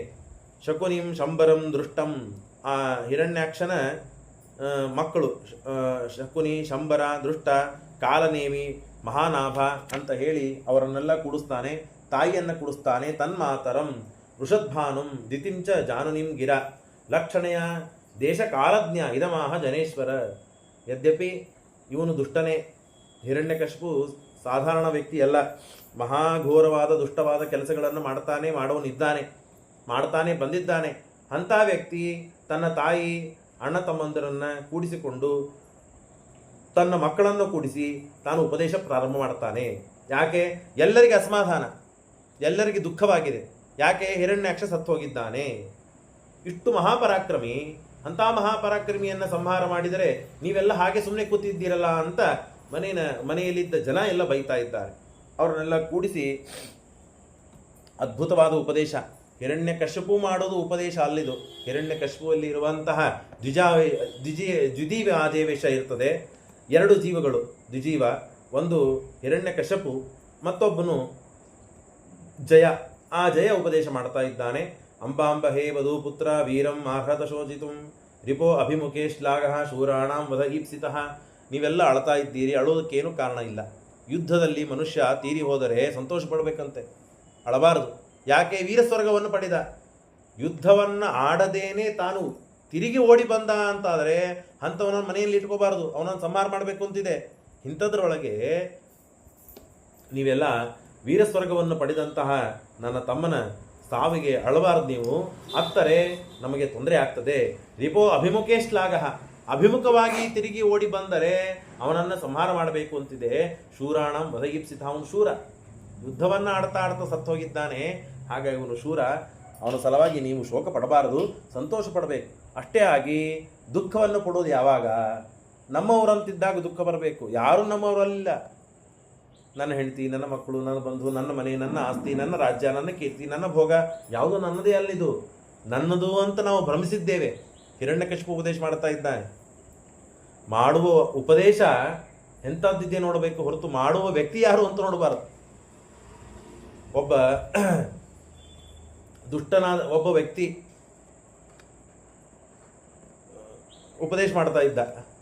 ಏನು ಉಪದೇಶ ಮಾಡ್ತಾ ಇದ್ದ? ಬೆಳಿಗ್ಗೆ 4 ಗಂಟೆಗೆ ಕೇಳಬೇಕು, ಸೂರ್ಯೋದಯ ಕಾಲಕ್ಕೆ ಎದ್ದು ನಿಂತು ಸೂರ್ಯನಿಗೆ ಅರ್ಘ್ಯ ಕೊಡಬೇಕು, 1000 ಗಾಯತ್ರಿ ಮಂತ್ರ ಜಪವನ್ನು ಮಾಡಬೇಕು, ಇತ್ಯಾದಿ ಇತ್ಯಾದಿ ಒಳ್ಳೆಯದನ್ನು ಉಪದೇಶ ಮಾಡ್ತಾ ಇದ್ದ. ಭಾರಿ ಜನ ಸೇರಿತ್ತು. ಒಬ್ಬ ಅಭಿಮಾನಿ ಪಾಪ ಏನು ಮಾಡಿದ? ನಮ್ಮ ಉಪದೇಶ ಮಾಡಿದ್ದಕ್ಕೆ, ಆ ವ್ಯಕ್ತಿಯ ಉಪದೇಶವನ್ನು ಕೇಳಿದ್ದಕ್ಕೆ ನನ್ನ ಜೀವನದಲ್ಲಿ ಬದಲಾವಣೆ ಬಂದಿದೆ. ನಾನು ಪ್ರತಿನಿತ್ಯ ಅವನ ಉಪದೇಶ ಕೇಳಿದ್ದಕ್ಕೆ ಮುಂಜಾನೆ ಹೇಳುವ ಪ್ರಸಂಗ ಬಂತು. ಒಳ್ಳೆಯ ಹಾದಿ ಹಿಡಿದಿದ್ದೇನೆ, ಸತ್ಕರ್ಮಗಳನ್ನು ಮಾಡ್ತಿದ್ದೇನೆ ಅಂತ ಹೇಳಿ ಬಹಳ ಅವನಿಂದ ಪ್ರಭಾವಿತನಾಗಿ ಆ ಉಪದೇಶ ಮಾಡುವ ವ್ಯಕ್ತಿಯನ್ನು ಹುಡುಕಿಕೊಂಡು ಅವನ ಮನೆಗೆ ಹೋದ. ಅವನ ಮನೆಗೆ ಹೋದರೆ ಯಾವಾಗ ಹೋಗಿದ್ದಾನೆ? 7:30-8 ಗಂಟೆಗೆ ಹೋಗಿದ್ದಾನೆ. ಆಗ ಇವನ ಹಾಸಿಗೆಯಿಂದ ಹೇಳ್ತಾ ಇದ್ದಾನೆ ಉಪದೇಶ ಮಾಡುವ ವ್ಯಕ್ತಿ. ಅವನಂದ, ಏನಪ್ಪ ಇದು ನೀನು ಟಿ ವಿಯಲ್ಲಿ ನಾವು ಉಪದೇಶ ಮಾಡ್ತಿರ್ತೇವೆ, ನಮ್ಮ ನಿಜವಾದ ಸ್ವರೂಪ ಇದೆ ಅಂತ ಹೇಳ್ಕೊಂಡಂತೆ. ಅವನು ಆವಾಗ ಆ ಮಾತು ಹೇಳಿದ, ಇಲ್ಲ ನನಗೆ ಈಗ ಆರಾಮಿಲ್ಲ, ಹಾಗಾಗಿ ನಾನು ಇಷ್ಟು ದಿವಸ ಮುಂಜಾನೆ ಹೇಳ್ತಿದ್ದೆ, ರಾತ್ರಿ ನಿದ್ದೆ ಹತ್ತು ಏನೋ ಕಾರಣ ಹೇಳಿ ತಾನು ತಪ್ಪಿಸಿಕೊಂಡ, ಏನೋ ಆಯಿತು. ಆಗ ಮತ್ತೊಂದು ಮಾತು ಹೇಳಿದ, ನಾನೇನು ಮಾಡಿದ್ದೇನೆ ಅಂತ ಅನ್ನೋದು ಮಹತ್ವದ್ದಲ್ಲ, ನನ್ನಿಂದ ಎಷ್ಟು ಜನ ಪರಿಣಾಮಗೊಂಡಿದ್ದಾರೆ, ಎಷ್ಟು ಜನ ಸತ್ಕರ್ಮದಲ್ಲಿ ಬಂದಿದ್ದಾರೆ, ಎಷ್ಟು ಜನ ಒಳ್ಳೆಯ ಆಚಾರವಂತರಾಗಿದ್ದಾರೆ, ವಿಚಾರವಂತರಾಗಿದ್ದಾರೆ, ದೇಹದಲ್ಲಿ ಉತ್ತಮ ಗುಣಗಳನ್ನು ಪಡೆದಿದ್ದಾರೆ, ಅದನ್ನು ನೋಡಬೇಕು. ಹಾಗಾಗಿ ಉಪದೇಶ ಮಾಡುವ ವ್ಯಕ್ತಿ ತಗೊಂಡೇನು ಮಾಡೋದಿದೆ, ಉಪದೇಶ ಎಂಥದ್ದಿದೆ ಅದು ಮಹತ್ವದಿದೆ. ಹಿರಣ್ಯಕಶಿಪು ಉಪದೇಶ ಮಾಡಿದ್ರಿ, ಇದು ನಮಗೇನು ಸಂಬಂಧ ಇದೆ ಅಂತ ನಾವು ಸುಮ್ಮನೆ ಕೊಡುವುದಂತ ಇಲ್ಲ. ಇವೆಲ್ಲ ನಮ್ಮ ಜೀವನವನ್ನು ಸಾರ್ಥಕ ಮಾಡುವ ಉಪದೇಶಗಳು. ಭೂತಾನಾಮಿವ ಸಂವಾಸ ಪ್ರಪಾಯಾಮಿವ ಸೂರತೆ ದೇವೇನೇಕತ್ರ ನೀತಾನಾಂ ಉನ್ನೀತಾನಾಂ ತಥಾ ಧ್ರುವ. ಸಂಸಾರ ಅಂತನ್ನೋದು ಹೇಗಿದೆ ಅಂತಂದರೆ ದೊಡ್ಡ ಸಮುದ್ರ ಇದ್ದಂತೆ. ಆ ಸಮುದ್ರದಲ್ಲಿ ಆ ತರಂಗ ಒಂದು ದಿಕ್ಕಿನಿಂದ ಬರ್ತದೆ, ಒಂದು ಕಡೆಗೆ ಮತ್ತೊಂದು ತರಂಗ ಬರ್ತದೆ. 4 ದಿಕ್ಕು ಅಂತಂದ್ಮೇಲೆ 4 ದಿಕ್ಕದಿಂದ ಒಂದೊಂದು ಕಡೆಯಿಂದ ತರಂಗಗಳು ಹಾರ್ತಾ ಬರ್ತದೆ. ಆ ತರಂಗಗಳ ಮಧ್ಯದಲ್ಲಿ ಒಂದೊಂದು ಕಟ್ಟಿಗೆಗಳು ಸಿಕ್ಕೊಂಡು ಬೀಳ್ತವೆ. ಸಿಕ್ಕೊಂಡು ಬಿದ್ದಾಗ ಆ ಕಡೆಯಿಂದ ತರಂಗ ಆ ಕಟ್ಟಿಗೆಯನ್ನು ದಬ್ತದೆ, ಈ ಕಡೆಯಿಂದ ತರಂಗ ಈ ಕಟ್ಟಿಗೆಯನ್ನು ದಬ್ತದೆ. ಕೊನೆಗೆ ಒಂದು ಕಡೆ ಬಂದು ಅದು ಕುತ್ತು ತಿಕ್ಕಾಡ್ತಾ ಇರ್ತದೆ. ಇನ್ನೊಂದು ದಿಕ್ಕಿನಿಂದ ಇನ್ನೊಂದು ತರಂಗ ಬಂದು ಅದನ್ನು ದಬ್ಬಿ ಚೆಲ್ಲುವವರೆಗೆ, ಚೆಲ್ಲಿದ ಮೇಲೆ ಎಷ್ಟೊತ್ತನ ಇರ್ತದೆ ಅದು? ಒಂದು 5 ನಿಮಿಷ, 3 ನಿಮಿಷ, 1 ನಿಮಿಷ, ಅಷ್ಟೊತ್ತನ ಮಾತ್ರ ಇರ್ತದೆ. ಹಾಗೆ ಈ ಸಂಸಾರದಲ್ಲಿ ಇದೆ. ನಮ್ಮ ಸಂಸಾರ ಅಂತಂದರೆ ಎಷ್ಟು ದಿನ ಇರ್ತೇವೆ? 100 ವರ್ಷ. ಈ 100 ವರ್ಷದಲ್ಲಿ ನಾವು ಶ್ರೀಮಂತರಾಗ್ತೇವೆ, ಬಡವರಾಗ್ತೇವೆ, ಬುದ್ಧಿವಂತರಾಗ್ತೇವೆ, ದಡ್ಡರಾಗ್ತೇವೆ, ನೀಚರಂತ ಅನ್ಸ್ಕೊಳ್ತೇವೆ, ಭಾರಿ ಉತ್ತಮ ಅಂತ ಅನ್ಸ್ಕೊಳ್ತೇವೆ. ಎಲ್ಲರಿಗೂ ಅನುಭವ ಇದೆಯಲ್ಲ. ಭಾರಿ ಸ್ತೋತ್ರ ಮಾಡಿಸ್ಕೊಳ್ತೇವೆ, ಭಾರಿ ಬಯಸ್ಕೊಳ್ತೇವೆ. ಎಲ್ಲ ಯಾರಿಗೆ ಈ ಅವಸ್ಥೆ ಬಂದಿಲ್ಲ ಅಂತಿಲ್ಲ ಮನುಷ್ಯನಿಗೆ. ಅಷ್ಟಾಗಿ ನಮ್ಮನ್ನು ನಾವು ಭಾರಿ ಅಂತ ಅಂದ್ಕೊಂಡಿರ್ತೇವೆ. ಎಲ್ಲ ಅವಸ್ಥೆಗಳು, ಎಲ್ಲ ಪರಿಸ್ಥಿತಿಗಳು ಎಲ್ಲ ಜೀವರಾಶಿಗಳಿಗೂ ಬರಲೇಬೇಕು. ಭಾರಿ ಶ್ರೀಮಂತ ಅಂತ ಇರ್ತಾನೆ, ಅವನಿಗೇನು ಕಷ್ಟ ಇರೋದಿಲ್ಲ ಅಂತಿಲ್ಲ. ಭಾರಿ ಬಡವ ಅಂತ ಇರ್ತಾನೆ, ಅವನಿಗೇನು ಸುಖ ಇರೋದಿಲ್ಲ ಅಂತಿಲ್ಲ. ಬಡವನಿದ್ದವನಿಗೆ ಅಖಂಡ ದುಃಖ ಇರ್ತದೆ ಹಾಗೇನಿಲ್ಲ. ಶ್ರೀಮಂತನಿದ್ದವನಿಗೆ ಸುಖ ಇರ್ತದೆ ಹಾಗೇನಿಲ್ಲ. ಶ್ರೀಮಂತ ಇದ್ದ ಅಂದರೆ ಅವನಿಗೆ ರೋಗ ಕೊಡ್ತಾನೆ, ಬುದ್ಧಿವಂತ ಇದ್ದ ಅಂದರೆ ಅವನಿಗೆ ಆಲಸ್ಯ ಕೊಡ್ತಾನೆ. ದೇವರು ವಿರುದ್ಧವಾದ ಗುಣ ಕೊಡ್ತಾನೆ. ಯಾಕೆ ನೀ ಸಂಘರ್ಷ ಮಾಡಬೇಕು? ನೋಡ್ರಿ, ನಮ್ಮ ಮಗ ರೀ ಭಾರಿ ಬುದ್ಧಿವಂತಿದ್ದಾನ್ರಿ, ಆದರೆ ಭಾಳ ಆಲಸ್ಯ ಅವನಿಗೆ. ಓದ್ಲಿಕ್ಕೆ ಕೂತ ಅಂದರೆ ಭಾರಿ ಓದ್ತಾನ್ರಿ, ಆದರೆ ಓದ್ಲಿಕ್ಕೆ ಕೂತ್ಲೆ ಮೊಬೈಲ್ ಹಿಡಿತಾನೆ. ಏನು ಮಾಡ್ಬೇಕು ಹೇಳ್ರಿ? ಆ ಮೊಬೈಲ್ ಬಿಟ್ಟು 1 ತಾಸು ಓದಿದ್ದಕ್ಕೆ ಪರೀಕ್ಷೆಯಲ್ಲಿ 95% ತೊಗೊಂಡು ನೋಡಿ ಅಂತ ನಮ್ಮನ್ನು ನಾವು ಹೇಳ್ಕೊಳ್ತೇವೆ. ಅಂದರೆ ಏನಾಯಿತು? ವಿದ್ಯಾಕ್ಕೆ ವಿರೋಧಿಯಾದ ಒಂದು ದುರ್ಗುಣನೂ ಅವನಲ್ಲಿದೆ ಮನುಷ್ಯನಲ್ಲಿ. ಸದ್ಗುಣವಿರುವಂತೆ ಸದ್ಗುಣಕ್ಕೆ ವಿರುದ್ಧವಾದ ದುರ್ಗುಣವನ್ನು ಪರಮಾತ್ಮ ತನ್ನ ಕರ್ಮಾನುಸಾರವಾಗಿ ಇಟ್ಟಿರ್ತಾನೆ. ಯಾಕೆ? ಆ ದುರ್ಗುಣವನ್ನು ಗೆದ್ದು ಸದ್ಗುಣವನ್ನು ಆಶ್ರಯಿಸಿ ತಾನು ಜಯವನ್ನು ಸಂಪಾದಿಸಬೇಕು ಅಂತ ಹೇಳಿ. ಸಜ್ಜನರಿದ್ದಾರೆ ಎಂದು ದುರ್ಜನರು ಇದ್ದಾರೆ. ಸದ್ಗುಣ ಇದೆ ಎಂದು ದುರ್ಗುಣ ಇದೆ ಅಂತ ಅರ್ಥ. ಒಳ್ಳೆಯದಿದೆ ಅಂದರೆ ಕೆಟ್ಟದಿದೆ, ಒಳ್ಳೆಯ ಜನ ಇದ್ದಾರೆ ಅಂದರೆ ಕೆಟ್ಟ ಜನ ಏನೋ ಇದ್ದಾರೆ ಅಂತ ಅರ್ಥ. ಹಾಗೆ ಈ ಸದ್ಗುಣಗಳು ನಮ್ಮಲ್ಲಿ ಬರಬೇಕು ಅಂತಾದರೆ ಈ ಎಲ್ಲ ಮಹತ್ತರವಾದ ಉಪದೇಶಗಳನ್ನು ಕೇಳಿ ಕೇಳಿ ಕೇಳಿ ನಮ್ಮ ಜೀವನದಲ್ಲಿ ಆ ಗುಣಗಳನ್ನು ನಾವು ನಮ್ಮಲ್ಲಿ ಸೇರ್ಪಡೆ ಮಾಡ್ಕೋಬೇಕು, ಸೇರಿಸ್ಕೊಳ್ಬೇಕು. ಹಾಗಾಗಿ ಮನುಷ್ಯ ಇವತ್ತಿರ್ತಾನೆ, ನಾಳೆ ಹೋಗ್ತಾನೆ. ಜೀವನದಲ್ಲಿ 100 ವರ್ಷದಲ್ಲಿ ತಾನು ಅನುಭವಿಸಬೇಕಾದ ಎಲ್ಲ ರೀತಿಯಿಂದ ಅನುಭವಗಳನ್ನು ತಾನು ಪಟ್ಟಿರ್ತಾನೆ. ಹಾಗಾಗಿ ಈ ಅನುಭವದಿಂದ ಶೇಖರಣೆ ಮಾಡಿಕೊಂಡು ಯಾವುದು ಇದರಿಂದ ನಿರ್ಮಿತವಾದ ತಥ್ಯ, ನಾವು ಇದರಿಂದ ಆಧಾರದಿಂದ ಗುರುಭೂತವಾಗಿ ಅದನ್ನು ಸ್ವೀಕರಿಸುವ ಯೋಗ್ಯವಾದ ವಸ್ತು ಯಾವುದು, ಇದನ್ನು ಮನುಷ್ಯ ಏಕಾಂತದಲ್ಲಿ ಕೂತು ವಿಚಾರ ಮಾಡಬೇಕು.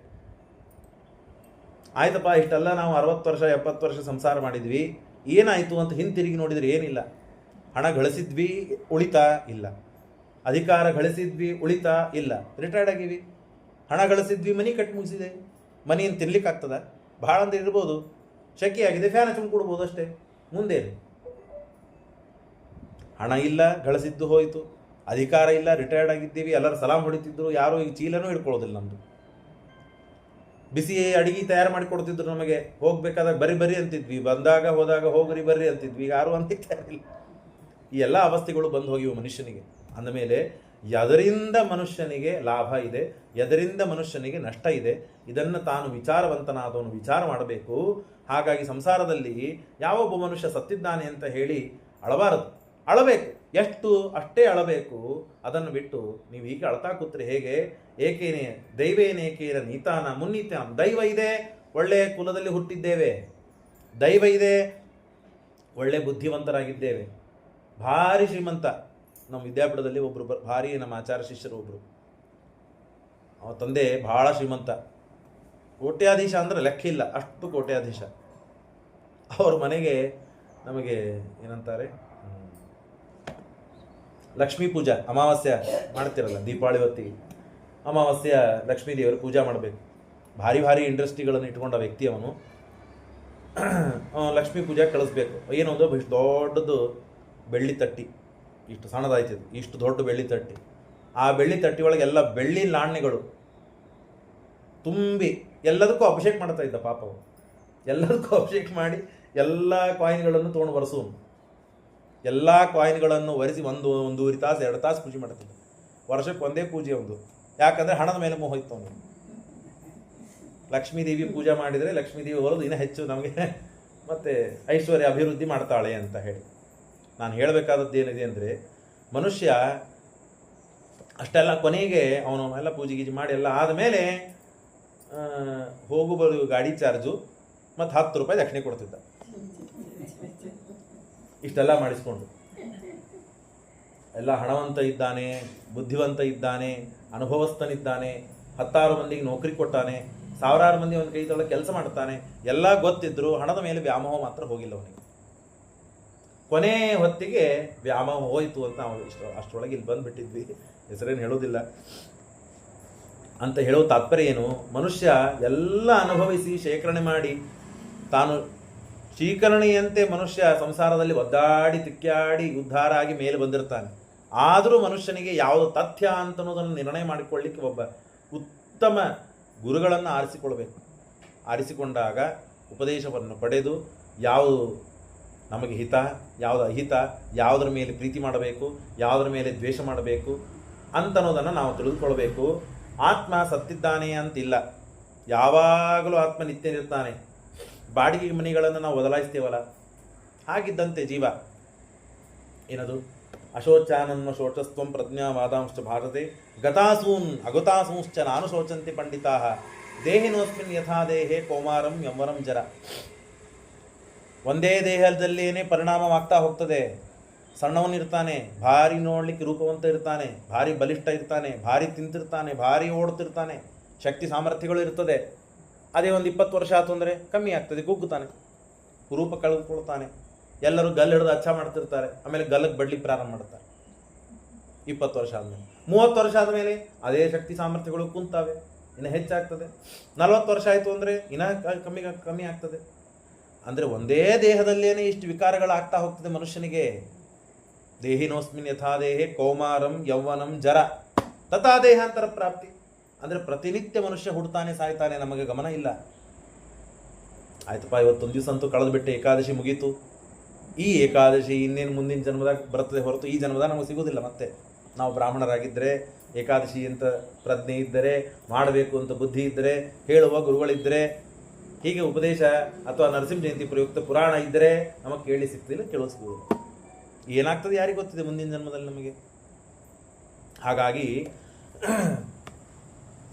ಆತ್ಮ ಇವನು ನಿತ್ಯನಾಗಿದ್ದಾನೆ, ದೇಹ ಮಾತ್ರ ಪ್ರತಿನಿತ್ಯ ಸಾಯ್ತದೆ ಹುಡುತ್ತದೆ.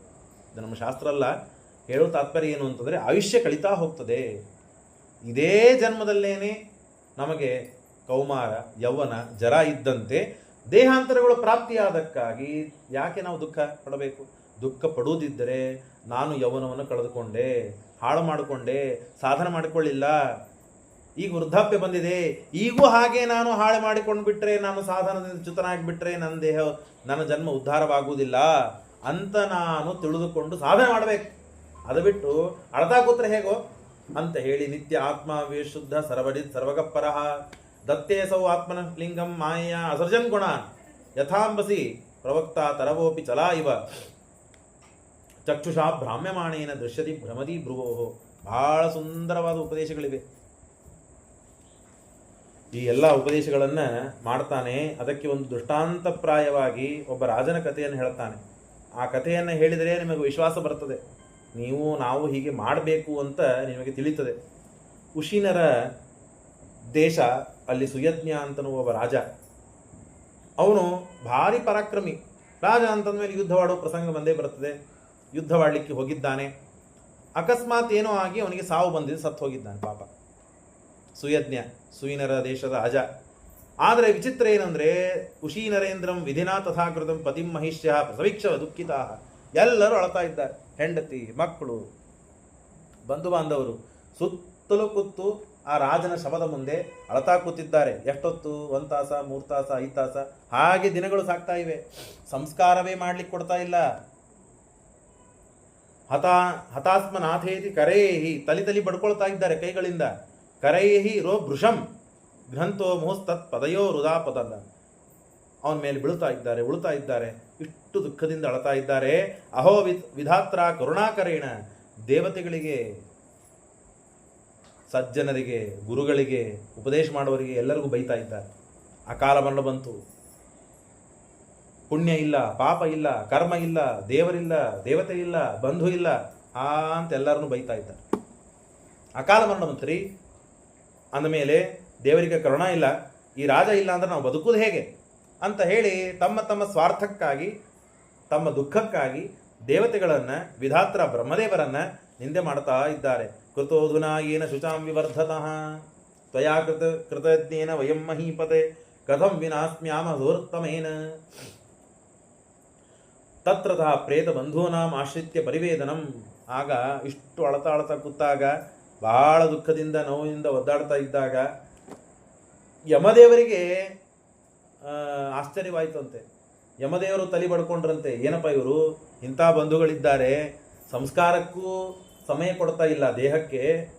ಆಗ ಯಮದೇವರೇ ಒಂದು ಬಾಲಕ ವೇಷವನ್ನು ಧಾರಣೆ ಮಾಡಿಕೊಂಡು ಬಂದ್ರಂತೆ. ಆ ಉಶೀನರ ಯಜ್ಞದ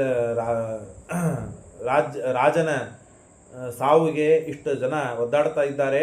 ಅವರು ಸಜ್ಜನರಾದವರು ಇಷ್ಟು ದುಃಖದಲ್ಲಿ ಇರಬಾರದು, ಕರ್ತವ್ಯ ಕರ್ಮದಿಂದ ಮೂಢರಾಗಬಾರದು, ಅವರಿಗೆ ಕರ್ತವ್ಯ ಪ್ರಜ್ಞೆಯನ್ನು ತಿಳಿಸಬೇಕು ಅಂತ ಹೇಳಿ ಯಮದೇವರೇ ಬಂದು ಅಹೋ ಅಮೀಶಾಂ ವಯಸಾಧಿಕಾನಾಂ ವಿಪಶ್ಯತಾಂ ಲೋಕವಿಧಿಂ ಮೋಹ ತರ್ತೋದ್ಭವಸ್ತಂ ಚ ಗತಂ ಮನುಷ್ಯಂ ಸ್ವಯಂ ಸಧರ್ಮ ಅನುಶೋಚಂತ್ಯ ಪಾರ್ಥಂ. ಹಾಗೆ ಅವನಿಗೆ ಉಪದೇಶ ಮಾಡ್ತಾರೆ ಎಲ್ಲ ಜನರನ್ನು ಕೂಡಿಸಿ. ಯಾರು? ಯಮದೇವರು ಬರ್ತಾರಂತೆ. ಯಮದೇವರು ಬಂದು ಹೇಳ್ತಾರೆ, ನೀವೆಲ್ಲರೂ ನೋಡ್ರಿ, ಉಪದೇಶಕ್ಕೆ ಯೋಗ್ಯರಾದ ವ್ಯಕ್ತಿಗಳೇ ಅಲ್ಲ. ಯಾಕೆ? ನಾನು ಸಣ್ಣವನು, ನೀವು ದೊಡ್ಡವರು, ನೋಡಲಿಕ್ಕೆ ಅಂತೂ ವಯಸ್ಸಿನಲ್ಲಿ ದೊಡ್ಡವರು ಕಾಣ್ತಾ ಇದ್ದೀರಿ. ಹಾಗಾಗಿ ಇಷ್ಟು ದುಃಖವನ್ನು ಪಡ್ತಾ ಇದ್ದೀರಿ. ಇಷ್ಟು ದುಃಖ ಇದಕ್ಕೆ ಪಡಬೇಕು? ವಯಸಾಧಿಕಾನಾಂ ವಿಪಶ್ಯತಾಂ ಲೋಕ ವಿಧಿಂ ವಿಮೋಹ. ಎಷ್ಟು ಮೋಹ ಅಭಿಮಾನಗಳನ್ನು ಮಾಡ್ತೀರೋ ಅಷ್ಟು ದುಃಖವಾಗ್ತದೆ. ಪಕ್ಕದ ಮನೆಯಲ್ಲಿ ಇದ್ದ ವ್ಯಕ್ತಿ ಒಬ್ಬನು ಸತ್ತಿದ್ದಾನೆ. ಅವನು ಸತ್ತಿದ್ದಾನೆ ಅಂತ ದುಃಖ ಪಡ್ತೀರಾ? ಇಲ್ರಿ, ಅವ್ರ ಕಡೆ ಬೆಂಡೆಕಾಯಿ ಇಸ್ಕೊಳಕ್ಕೆ ಹೋಗ್ತಿದ್ವಿ, ದಿವಸ ಮನೆಯಲ್ಲಿ ಮೆಣಸಿನ್ಕಾಯಿ ಇಸ್ಕೊಳಕ್ಕೆ ಹೋಗ್ತಿದ್ವಿ. ಅಂಥ ಪಾಪ ವ್ಯಕ್ತಿ ಏನು ಕೇಳ್ದೇನೆ, ಯಾಕೆ ಬಂದೀರಿ ಅಂತ ಕೇಳದೇನೆ, ನಾವು ಕೇಳಿದ 4 ಮೆಣಸಿನಕಾಯಿ 8 ಮೆಣಸಿನ್ಕಾಯಿ ಕೊಟ್ಟು ಕಳಿಸ್ತಿದ್ರು. ಪಾಪ ಅಂಥವ್ರು ಸತ್ತರು ನೋಡ್ರಿ ಅಂಥೇಳಿ ಪಾಪ ಅಂತೇವೆ ಮುಗಿಸ್ಬಿಡ್ತೇವೆ, ಹೊರತು ಅಳೋದಿಲ್ಲ.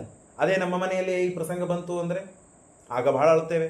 ಅದಕ್ಕೆ ನೀವು ಅಳ್ತಾ ಇದ್ದೀರಿ. ಯಾಕೆ? ಅಭಿಮಾನ. ಅಷ್ಟು ನೀವು ಅವರನ್ನು ಹಚ್ಕೊಂಡಿದ್ದೀರಿ. ಎಷ್ಟು ನೀವು ಹಚ್ಕೊಳ್ತೀರೋ ಅಷ್ಟು ಸಂಸಾರದಲ್ಲಿ ಬೀಳ್ತೀರಿ. ಯತ್ರೋದ್ಭವಸ್ತಂ ಚ ಗತಂ ಮನುಷ್ಯಂ ಸ್ವಯಂ ಸಧರ್ಮಾನುಶೋಚಂತ್ಯ ಪಾರ್ಥಂ. ಅಹೋ ವಯಂ ಧನ್ಯತಮ. ಇದತ್ರ ನೀವೆಲ್ಲರೂ ಭಾಗ್ಯವಂತರು, ಧನ್ಯವಂತರು. ನಿಮಗೆ ಹೆಂಡತಿ ಇದ್ದಾಳೆ, ಮಕ್ಕಳಿದ್ದಾರೆ, ತಂದೆ ಇದ್ದಾರೆ, ತಾಯಿ ಇದ್ದಾರೆ, ಸೊಸೆಂದಿರಿದ್ದಾರೆ, ಎಲ್ಲ ಬಂಧು ಬಾಂಧವರಿದ್ದಾರೆ. ಇದರ ಮಧ್ಯದಲ್ಲಿ ಯಾರೋ ಒಬ್ಬ ವ್ಯಕ್ತಿ ನಿಮ್ಮಲ್ಲಿ ತೀರಿ ಹೋಗಿದ್ದಾನೆ. ಆ ತೀರಿ ಹೋದ ವ್ಯಕ್ತಿ ನಿಮ್ಮಲ್ಲಿಲ್ಲ. ಉಳಿದೆಲ್ಲ ಜನ ಇದ್ದಾರೋ ಇಲ್ಲೋ ನಿಮ್ಮಲ್ಲಿ ಇದ್ದಾರೆ. ಅಂದಮೇಲೆ ನೀವು ಬಂಧುಹೀನರಾಗಲಿಲ್ಲ. ನನ್ನ ಪರಿಸ್ಥಿತಿ ಕೇಳ್ರಿ. ನಾನು ಹುಟ್ಟಿದಾಗ, ತಿಳುವಳಿಕೆ ಬಂದಾಗ ನೋಡಿದೆ, ಸುತ್ತಮುತ್ತಲೂ ಎಲ್ಲ ಕಡೆಗೆ ಕಾಡು, ಎಲ್ಲ ಕಡೆಗೆ ಮಾಂಸಾಹಾರಿ ಪ್ರಾಣಿಗಳಿವೆ, ಪಿಶಾಚಗಳಿವೆ, ಭೂತಪ್ರೇತಗಳು ಓಡಾಡ್ತಾ ಇವೆ. ಅಹೋ ವಯಂ ಧನ್ಯತಮ ಇದತ್ರ ತ್ಯಕ್ತಾ ಪಿತೃಭ್ಯಾಂ ನ ವಿಚಿಂತಯಾಮಃ. ಅಭಕ್ಷಮಾಣ. ನನ್ನ ತಿಳುವಳಿಕೆ ಹೇಳಲಿಕ್ಕೆ ಯಾರಿಲ್ಲ. ಒಳ್ಳೆಯದು ಕೆಟ್ಟದ್ದು ಅಂತ ವಿಚಾರ ಮಾಡುವ ಬುದ್ಧಿ ನನಗಿಲ್ಲ. ಆ ಅವಸ್ಥೆಯಲ್ಲಿ ನಾನು ಕಾಡಿನಲ್ಲಿ ಓಡಾಡ್ತಾ ಇದ್ದೇನೆ. ಆದರೂ ನಾನು ಸುರಕ್ಷಿತವಾಗಿ ಇದ್ದೇನೆ. ಸುರಕ್ಷಿತವಾಗಿ ಬೆಳೆದೆ, ಸುರಕ್ಷಿತವಾಗಿ ಓಡಾಡಿದೆ, ಸುರಕ್ಷಿತವಾಗಿ ಸಂಸಾರ ಮಾಡಿದೆ. ಇದಕ್ಕೆಲ್ಲ ಕಾರಣ ಯಾರು ಗೊತ್ತಾ? ಸರಕ್ಷಿತ ರಕ್ಷಿತ ಯೋಹಿ ಗರ್ಭೆ.